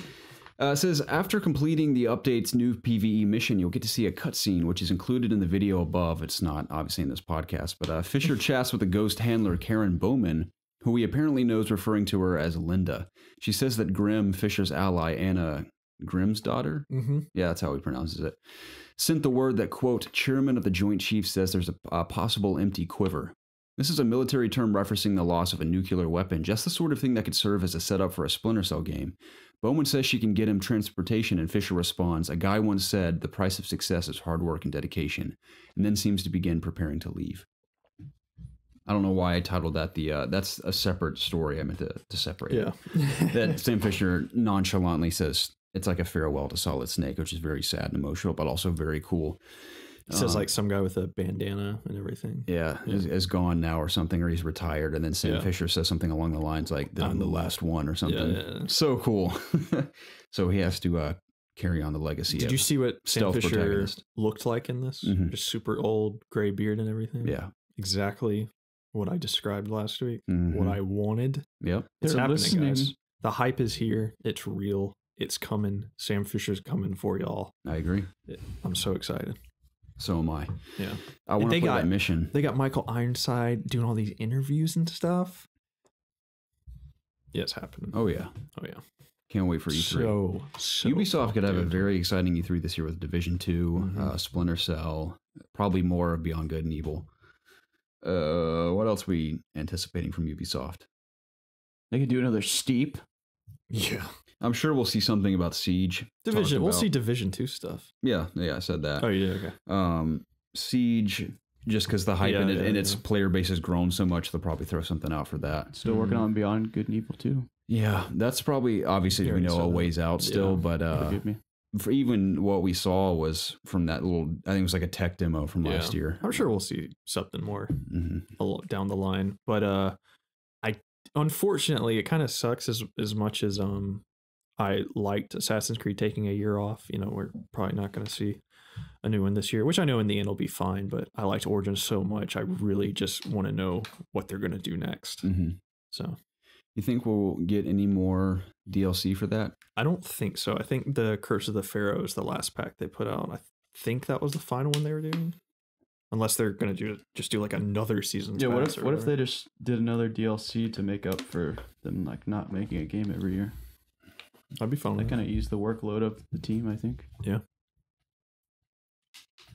Maybe. What do I know? I know nothing. Nothing. Jacob. Exactly. I'm a girl who knows nothing. Yeah? Mm-hmm. I don't want to read this article because I'm very tired, but Mega Man, long story short, Mega Man Legacy Collection 1 and 2 are coming in July. Excellent. Legacy Collection 1 includes Mega Man X through 4, and then Legacy Collection 2 has X5 through 8. There's also various filters you can apply to the game. You can play the game's original aspect ratio or whatnot. You can play the widescreen mode. I think the 3D versions are in it as well. Multiple 3D versions of the latter games. Yeah. There's also soundtracks or something included. Stuff. Cool. I'm excited for it. I'll be purchasing it. Is this your water? It is. I've been squeezing it. This is anyone's water. This is my water. Mm-hmm. There's one untouched one there. Yeah. I didn't drink out of this today. No, okay. Not that I know of. I hope not. I guess you guys will see if I did or not. Let me know in the comments down below if I drank out of Garrett's water. I'd be impressed if anyone watches the podcast this deep into the episode. I'd be really, really impressed. Let's talk about the BioShock rumors, shall we? Nothing, not really a surprise here, but exciting nonetheless to speculate on. This comes from Austin Wood of IGN. He says a studio within 2K is allegedly working on a new BioShock game, according to a new report. Kotaku's Jason Schreier. Schreier's report largely focuses on the making of Mafia 3 and the impact it had on developer Hangar 13, but in his reporting, Schreier discovered an unannounced project in the works at a neighboring secret studio. Codenamed Parkside, this project is said to be the next BioShock, according to the report, and it sounds like it's not only top secret, but also quite early in development. Another source said the studio is keeping the Parkside team small for now. Bless you. As a cough. I know. Thank you. You're welcome. A small team from now in order to avoid the overstaffing that sometimes encumbers larger studios. Kotaku reports that many Hangar 13 employees tried to climb aboard Parkside in the wake of the studio's decline, but most were unable to find a slot. Yeah. In November 2015, Strauss Zelnick... I don't know why I laughed. It's quite sad. I just envisioned them on a boat trying to jump on, and they're like, let us back. Yeah, kicking them off. November 2015, Strauss Zelnick, CEO of Take-Two Interactive, which owns 2K, like we discussed earlier, said that BioShock is unquestionably a permanent franchise, which led fans to believe the series would see another installment after BioShock Infinite. Take-Two rekindled this idea in a fiscal report released in November 2017, which said a highly anticipated new title from one of 2K's biggest franchises would release by March 31st, 2019. However, while this mystery title could very well be Project Parkside, it could also be Borderlands 3, which is also in Take-Two's wheelhouse, which developer Gearbox is almost certainly working on. Mm-hmm. So, oh yeah, that is my bad. Yeah, that's where I was. Gearbox is a developer, not a publisher. Yeah.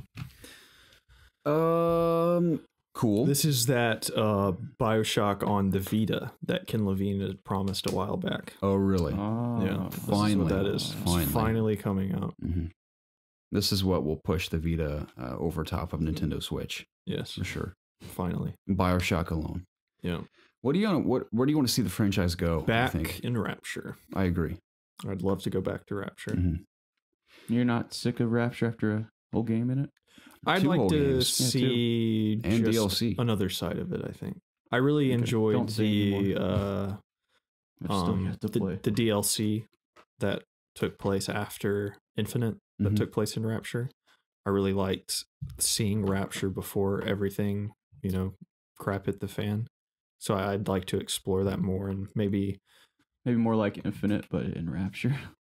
I just want to see different parts of Rapture. I don't think we saw everything, or at least if we didn't, they could make other parts of it, or maybe something just completely different. Yeah, I mean, I wasn't expecting Columbia at all. That was a surprise. So what else could they do? I'm trying to think. That would be very interesting. And we've gone to the clouds. We've gone beneath the sea. I just don't know what they could do if you finished all the DLC that kind of ties Columbia to Rapture. I would just be interested to see just what else they could do that would still have ties to the original BioShocks now. I think they would just have to completely have something non-related. Yeah. I'm not good at thinking of things like this, so I don't know. I want to see Rapture again. I'd be cool with that. I want to go back to a more classic, like a BioShock 1 style of game. As much as I'm a defender of Infinite, I think it's a great game. I think it gets a lot of hate, and I understand some things, but I think overall, I think it's a really great game. But I would like to see them go back to more so of what the original BioShock was and see just a modern take on that, personally. How about you, Jacob? I don't know what I want. Have you played Battlefield 1 yet? Oh, not Battlefield 1, BioShock 1. It's like, man, that's random. Yeah. Yeah, how do you feel about Battlefield, dude? When do you think you're going to play? You talked about you might be playing it relatively soon, right? I'd like to get to it this summer when there's not much out. Yeah. It's that, Tomb Raider, and Ni no Kuni, I guess. Cool. Yeah. I'm going to look into. Hell yeah, dude. You going to play that Assassin's Creed at any point? That's something else. I mean, any number of these titles. You owe it to yourself. You have to play BioShock, though. That's one of the greats. Everybody owes it to themselves to play through BioShock. I second the notion. Yes. On that note, how about we jump into some community questions? What do I say? What did I say last week? No. I said something last week. I think you sang a jingle or something. I did something. You were like, time for community questions or something. Yeah. You could be a Lightning McQueen. I think we can do better. It's time for community questions, boys. It's time for community questions. I wish we had like a little jingle from the 50s. Yeah, it's a little typewriter. Yeah. That or like a little news jingle. Dun, dun, dun. Time for community questions. Told you guys about the friend I had in elementary school who would have commercial breaks in our scrimmage football matches in my front yard. That guy really knew how to imagine a simulation. Like, all right, man, commercial break. I'm like, can we just play? And be like, no, man, it's a commercial break. stand around in my front yard for 5 minutes. Yeah. We would have fake huddle ups with the refs and everything. Nice. That's why I never finished a game with him. We would play sports games. I bet you he's a as really kid. big fan of Sea of Thieves. Why do you say that? He's into role playing that much. Yeah, you could be right about that. Yeah. I always felt bad as a child. Questions that are not being answered right now. No, we're almost there. I felt bad as a child because we need to bring up Sea of Thieves. Story. We would always play sports games, and I guess as a kid I just wasn't into them because we would start a match of, say, FIFA or NCAA, and we would never finish it because I would just quit by the third quarter. Yeah. Nowadays I can finish it, of course, but as a kid, man, I just wasn't into it. I wanted to play Star Wars and skateboarding games, Tony Hawk and stuff. Yeah. So I was a loser, man. Yeah. Spiking my hair with bright red hair dye, you and I together. Yeah. Going over to his house. We were pretty cool. Yeah, we were. Fun times. Guys, if you want to reach us for submitting questions on this show or Ask IOG, which is just a joke these days. Saying the name Ask IOG is funny because it never happens, but it will. So please keep them coming. I'm amazed at how many questions we continue to receive every week. It keeps us supplied with questions for this show in particular. So we greatly appreciate it. Any time whatsoever you think of something that you think would be fun to discuss, either with other people from the community or us specifically, please submit them in one of three places. You can email us at that's Twitter. I'm all tongue-tied now. You can email us at ItsObviousGaming@gmail.com. You can tweet at us at @obvious_gaming or submit your questions in the Ask IOG section of our Discord channel. Now, all of that information can be found in every single description of our YouTube videos, Apple Podcast, and Spotify Podcast. I'm sure they're on Google Play, or it all feeds from our RSS feed from Audio Boom. So any podcasting service we're on, that information should be linked somewhere. You can find it there. We encourage you to reach out to us at any time and always include the hashtag AskIOG so we know you want your question read on the show. It's community questions time. Did you just listen to it? Yeah, that's what I said last week. Okay. Again, I think we can do better.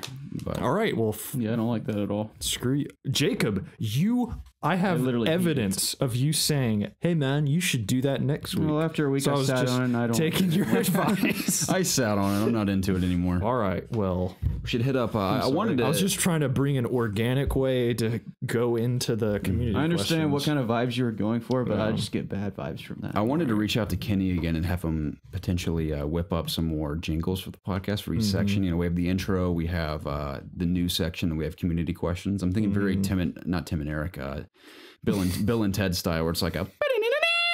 What is Bill and Ted? Have you seen Bill and Ted's Excellent Adventure? No.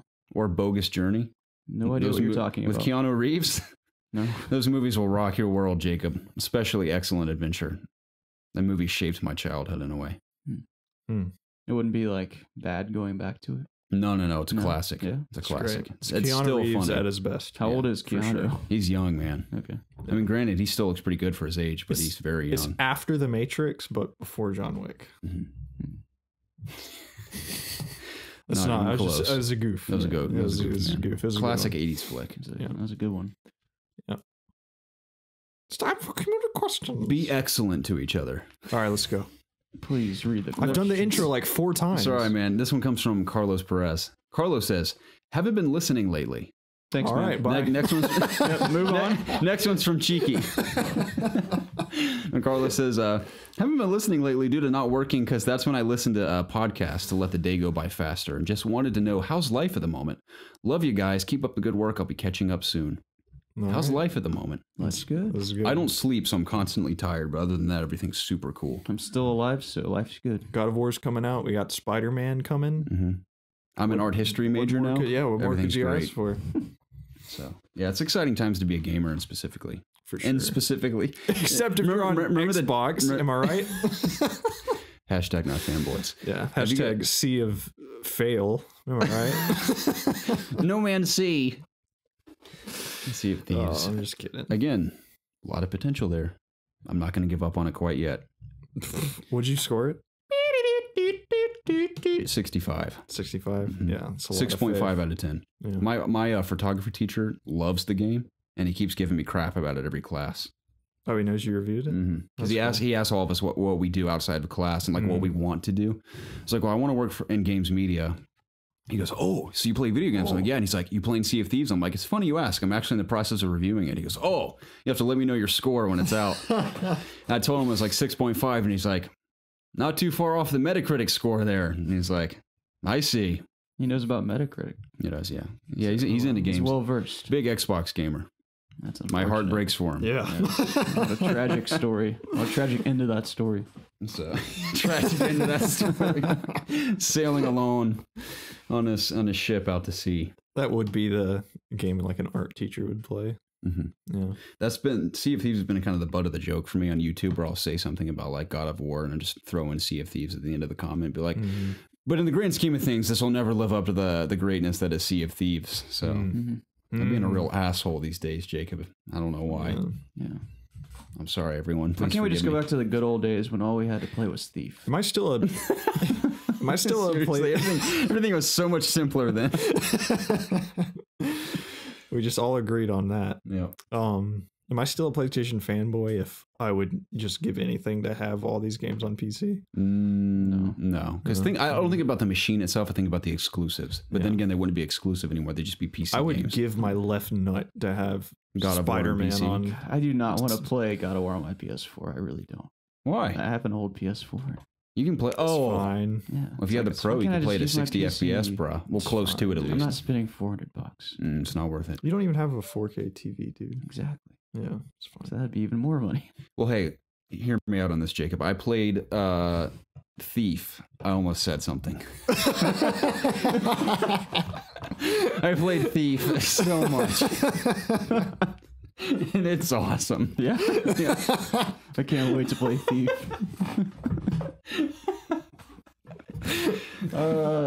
Let's move on to the next one. And Tell me something I don't know. The next one comes from Cheeky. It says, hi, OGs. I was wondering, what's your guys' personal... oh, yeah. I sorry, guys. I crafted my list to this question, so you guys are going to struggle. Feel free to look around the room if you need to. Hey, and you did what? I've answered this question already for myself, so I wouldn't have to think about it. Oh, okay. I almost texted you, but I think...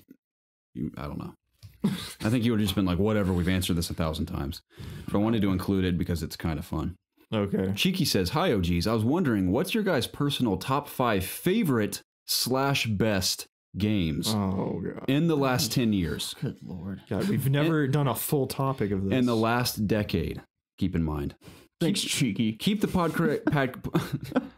said podcast. Keep the podcast organic as it is. He didn't say organic, but I swapped great with organic. Yeah, good call. Organic's a better word. Okay, so here are mine. Now, granted, I probably left out a few. The people are like, but what about this game? You forgot. I may have forgotten about some, but these are the ones that immediately came to mind. Destiny 1, Destiny 2. Thief. Sea of Thieves. Halo 5's campaign. Yeah. No, this is within the past 10 years? 10 years. Oh, God. See, I pulled these out of my brain rather quickly. I don't know if half these games are within 10 years, though. Okay, hear me out. Here are mine. Fallout 3. That was 2008. Fallout 3. The Last of Us. Uncharted 2 through 4. I'm bundling those together because it'd be boring for all those to eat up 3 of my games. So Uncharted 2 through 4. Horizon Zero Dawn. Zelda Breath of the Wild. Here's one that'll throw you for a doozy. Are you saying more than 5? Yeah, you're saying 10. Like 30. You said 5. You said 5. Oh, dang it. I put 10. 10? Be here another 2 hours. I mean, I'm just reading them off. I'm not going to discuss them. Okay, I can't bring up 10. This shows how tired I am. I read 5 as 10. Wow. Remember, this isn't best. This is favorite / best. Yeah, let's not spend an hour on this. No, I said Hunt Showdown. It's not every day I spend nearly 100 hours in a game, especially when I'm as busy as I am. So that goes to show it's one of my favorite games of the past 10 years. Siege, Doom, Witcher 3, Ratchet and Clank. Okay. I almost put Bloodborne, but I think I enjoyed Ratchet and Clank a bit more than Bloodborne. Okay, here's my 5 easy. Okay. Breath of the Wild, Witcher 3, Fallout 3, Last of Us. Shit. I imagine by the end of the weekend, if we're lucky, you might have another one on there. Maybe. With God of War. I'm sure a lot of people will add that to their list based on what I'm hearing. I'll say holy crap. I'll say Uncharted. No, that's in Uncharted 4. I'll say Uncharted 4. There you go. 2 Naughty Dogs in my top 5. Mm-hmm. No surprise. Just off the top of my, I bet you that list would change a million. Let's hear it, Jacob. Overwatch, Witcher 3, Last of Us. What else should I do? Call of Duty Ghosts. Oh, crap. Persona 5 might be. If I thought about it hard enough, Persona 5 might jump in there. That's why I did 10, man. I can't just do 5. That's too hard. Do probably Uncharted 4. And do Assassin's Creed Black Flag. I loved that game. Okay, dude. I loved that game. I love being a pirate. Not in Sea of Thieves, though. Black Flag is awesome. But go back. I hear Origins is much better. Yeah, you can't go back. Do you have a pirate ship? Tell me that, Preston. You have a boat. There are sections where you are on a. Can I sail the seas? In a scripted mission, yeah. Yeah. Just wait for Skull and Bones to come out. Yeah, right. Dude, you'll get your fix there. I'm kind of interested in that, man. I got to be honest. What are you gonna call your ship? Because you're not gonna have a character. Right? I'm not even close to being interested in that game. I'm gonna call it Scallywag. That's not original enough. We'll call it the Nerf Herder. I don't know any ships named Scallywag. I'm gonna call my ship the Nerf Herder. Okay. I don't like that at all. Han Solo's coming out soon. It is. Thanks. Thanks for the update. Yeah. Merlin writes in and says, Merlin himself, by the way. Hello Merlin there. the Wizard. He's from that Kingdom Hearts game. Yeah. Mm-hmm. Merlin. Yeah. I think, is Merlin from he's from Kingdom Sleeping Hearts. Beauty? He's Kingdom Hearts original. He's from like the King Arthur folklore. Oh. Merlin the Wizard. Merlin's bed. Merlin's beard. Merlin's beard, Harry Potter. Who says Merlin's beard the most? It's Professor Slughorn. Is it Lupin? Slughorn. Okay. The old guy that comes in the 6th Merlin's book movie. beard.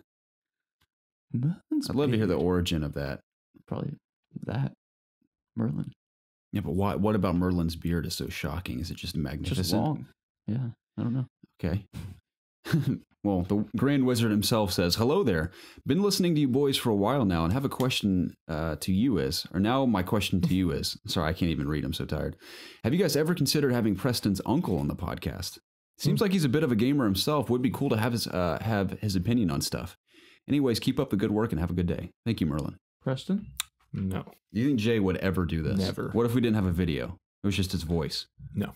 Why? He won't even do things with us online, like if we're playing anything. Why do you think that is? He's just very... He hates us. Very, I don't want to say secretive, but he just doesn't want to be out there. I get it. Does he listen to our podcast still? Occasionally. Oh, yeah. He's got better things to do than listen to us. It's not... I'm taking it personal. He's not busy at all. I'm taking it personal. It's like the lead surgeon at a vet clinic. I don't want to hear his name. I don't want to hear him. I don't want to see him. Yeah. No, he's not into... He wouldn't do that. No. We had some fun with your uncle in PUBG not too long ago. Yeah. No, he's little spurt of matches there. It was cool. Yeah. The Earth Rocker says, hey, Radical Dudes. I imagine that's in honor of Radical Heights from Bosky Studios. Oh. Using the term radical. Hey, radical organic dudes who give me good vibes. The Earth Rocker here. Oh, everyone's just saying it today. It's so weird. The Earth Rocker here. We are getting God of War, Detroit, and Spider-Man this year. Holy F word. I'm trying to work on my language. Oh. We can't. We have to be monetized. Yeah. But after those, we are going to be quite short on announced PlayStation exclusives. I find this to mean we might be in for a great E3 and PlayStation experience this year. Just a simple question. How many new PlayStation exclusives do you think will get announced this year? Have a great week, guys. # not fanboys. 2. 2? Only one being a major title. All right, so we don't know what... That's not true. I was going to say we don't know what Sucker Punch is working on. I think we know, but that is false. We pretty much know what everybody's working on. So I don't know. We're just talking about Sony. I think we will obviously see something substantial from Ghost of Tsushima. Mm-hmm. We will. I don't think we need any Days Gone. I don't think anyone cares, frankly. Any more of that. We'll get some Spider-Man. I mean, obviously this isn't new stuff. I think all of their first-party studios are working on big things. I think there's enough to just come out. We still have The Last of Us, like you said. We have Days Gone. We have Ghost of Tsushima.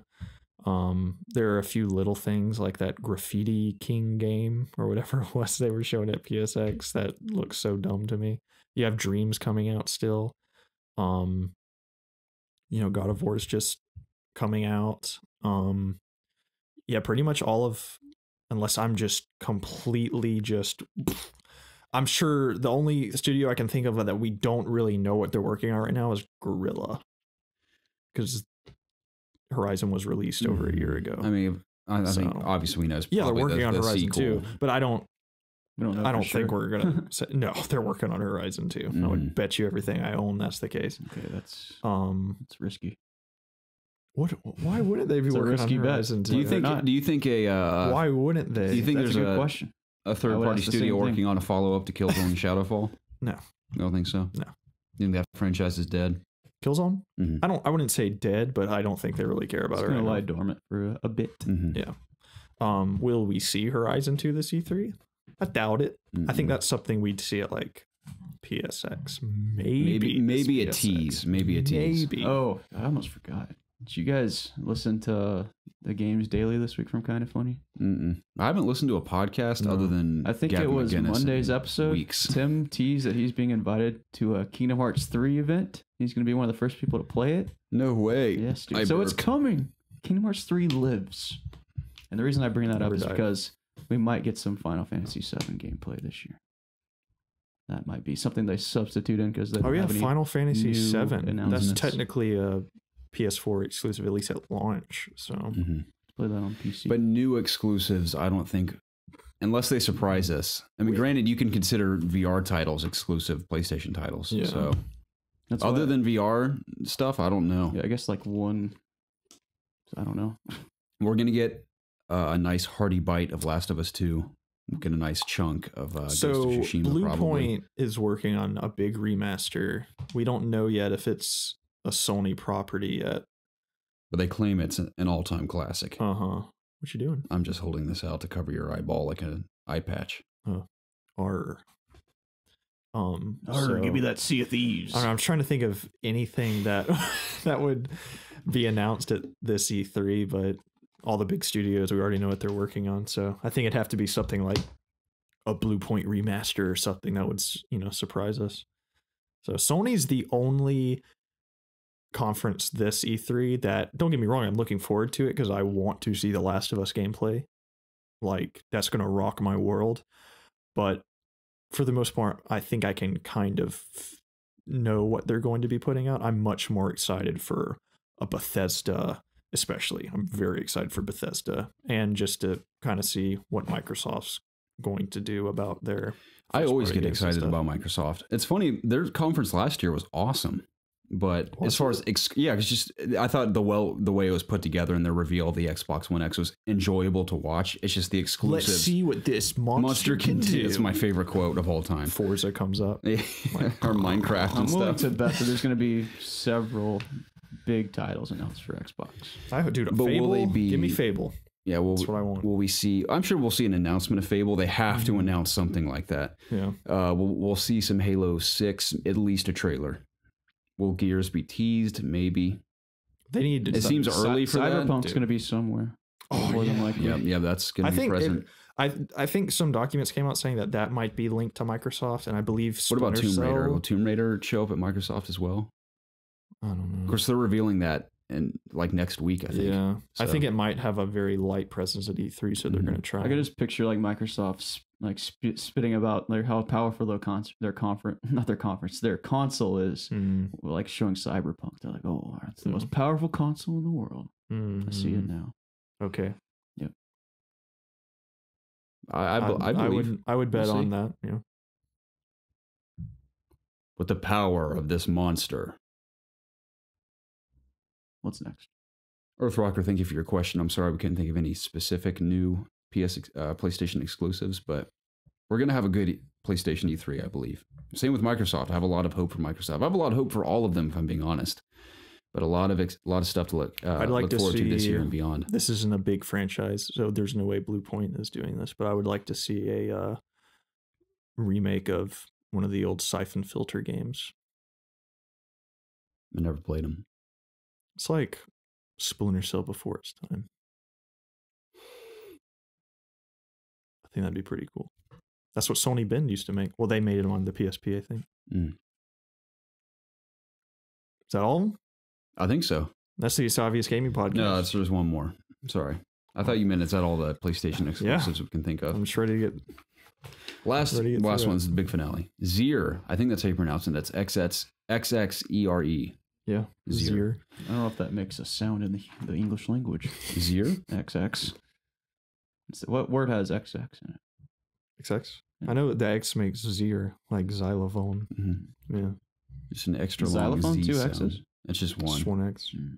So it'd just be a elongated Zier. He says, hey guys, I've been listening to you guys for just over a month or so now. You guys really helped me get through these long 10-hour shifts. But anyway, I'm really interested in becoming a streamer, and I feel like I have some pretty good content. But I have this reoccurring problem. I thought you said stripper. No. Say stripper. Okay. I'm becoming a streamer. And I feel like I have some pretty good content, but I have this reoccurring problem where I really focus into a game and don't talk all that much. I don't know if that has a negative effect on people watching, but I was wondering if you guys could give me some tips or advice on how to make a stream more enjoyable to the people watching. Anyway, you guys are awesome, and you have really broadened my knowledge of the gaming universe. Thank you.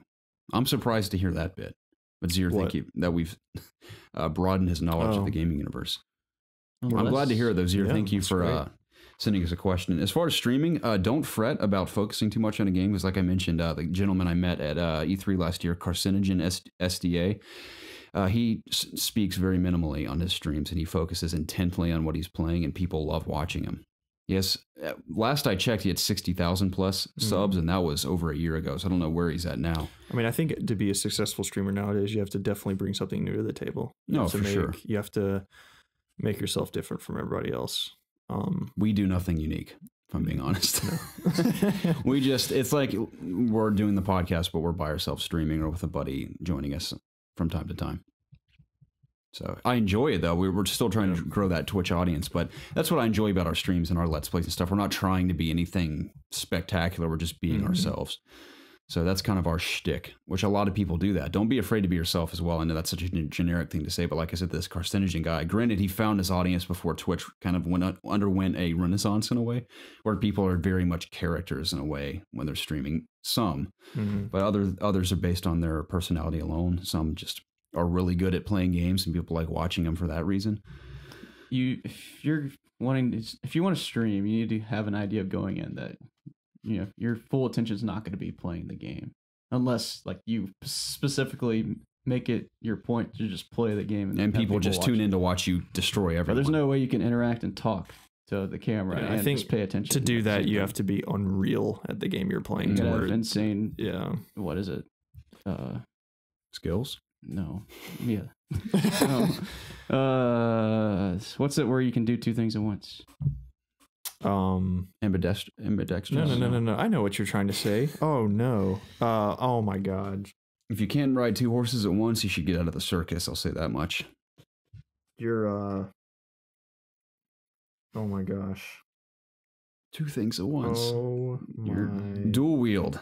Dual something. I'm so tired. Whenever we're on the podcast, I can't think of vocabulary words. What in the world, dude? It's multitask. There we go. There we go. Gosh. If you're a phenomenal multitasker, you're set, man. Yeah. Show some skin too. Flash them boobies, and you'll make the big bucks. Show your cleavage, no matter your gender. They're cracking. If Jacob played with they're cracking down on low cut shirt, man, we'd be. And my camera isn't show enough of me to show any. Can you cleavage. not tilt it? I mean, you couldn't see me. You just see my just breasts. Whip it out on the keyboard. Just show your breast exclusively. Just draw a face on your chest. Right on the keyboard. Mm-hmm. I could draw faces on my breasts, so then it would be my face. Sell your body on the internet, Jacob. Just show as much skin as possible. We'll rake in the followers, I'm sure. Okay. Ever since, like you said, the the cleansing of Twitch there. They cracked down on that big time. Yeah. So that's it. That was the It's Obvious Gaming podcast. Finally. Wow, Jacob. Exactly. We talk about games and shit. I'm amazed we went close to 2 hours. Why? It didn't feel like it was that long. 2 hours. So you have so much fun. Time just flies by. I hope you had fun with us as well. And time flew by for you too. If you're at work or if you're driving and stuff. Please check the description down below for links to all our social media pages, our email accounts. Please leave us a review and a rating on the Apple Podcasting app. It takes like 5 seconds to do. It would help us out tremendously. It would. Do we have any more reviews, Jacob? I'm working on it, dude. Be prepared for a God of War filled spoiler video. As soon as your boys finish that game, it's coming out. Yeah. And we're diving up that game's butt, talking about it, and we'd love to have you join us. Our goal is to have a spoiler-free review discussion on next week's episode, and then hopefully shortly thereafter. Preston thinks he'll beat the game this weekend. I trust that he will. I believe you're capable. Yeah.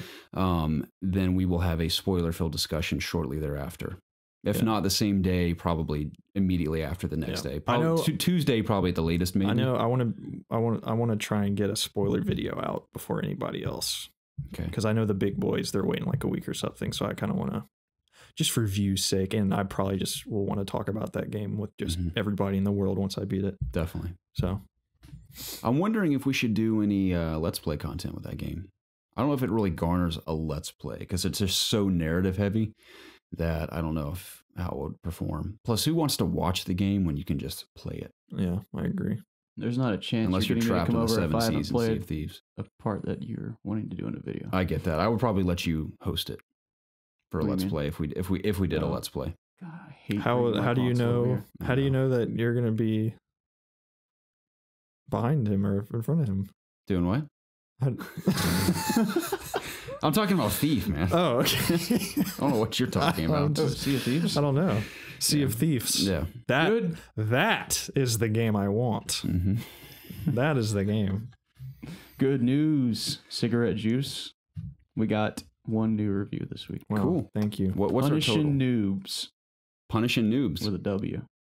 And absolutely the best gaming podcast, he says. Wow. That's a bold statement. That is. I agree. There are many gaming podcasts out there. There's a lot of shitty ones. And we're one of them. All of them but us. We're at the top of the list of shitty podcasts, I'd like to think.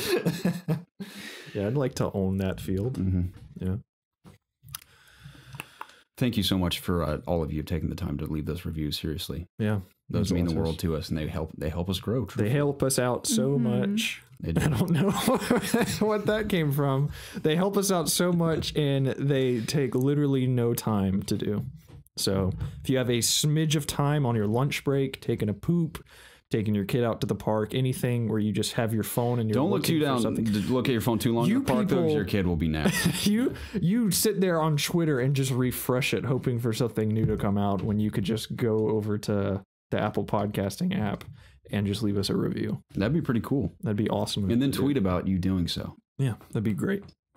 And subscribe to the YouTube channel as well if you haven't done so already. We really need to start upping our subscribers again. I think we kind of slowed down a little bit. It's because we put out no content aside from the podcast. Garrett, you have a shot glass over on your nightstand. It's from Zach's wedding.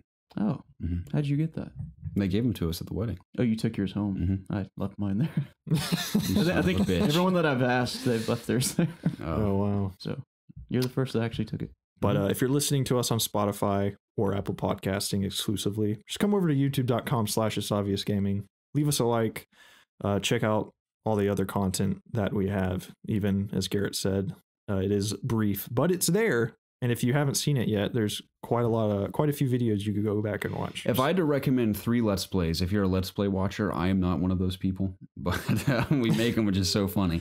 But if you enjoy watching Let's Plays, here are what I believe our top 3 are. I think it's, like Preston mentioned, our Destiny raid video, our Siege video, that's pretty recent, and also our Sea of Thieves video is pretty fun too. I recommend, as much as we make fun of that game, as a fun video. Yeah, it is fun. As much as I'm not a Let's Play watcher either, but the entire Resident Evil 7 VR walkthrough. That's a fun one too. It's very fun. So yeah, if you're looking for something to watch, definitely swing by, give us a like, check those out. Ever since I started working at Smith's, it's eaten up the rest of the free time I had for videos, which really sucks. That's why I want to do a way out with you as soon as possible. Like I said, towards the end of this week, I think we can really knock that out.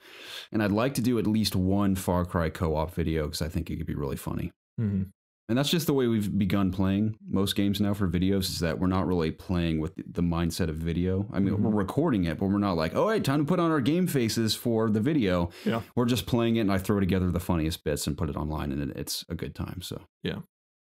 And like I just said about us doing the God of War spoiler fest, I know quite a few of you guys actually found us through the Witcher review video, and I know if you liked that style of video, I think you'll very much like our God of War. Yeah, we're gonna go neck deep. I was gonna say balls deep, but neck deep's even deeper into our God of War review type coverage as soon as possible. Yeah, and we'll have spoiler and spoiler free stuff, so everybody will be able to watch some point. Speaking of reviews, look forward to spoiler and spoiler free reviews of Adventures Infinity War 2 on the day it releases. Yeah, that sounds cool. I'm not gonna be there. I thought you were going to the movie with us. You have to go to work right after. Yeah. All right, me and Casey will do it. So I wish the three of us could do it, but it's one of the things that reasons I'm attracted to Casey is that she has a strong understanding of filmmaking as well, so she can hold her own with discussions like that.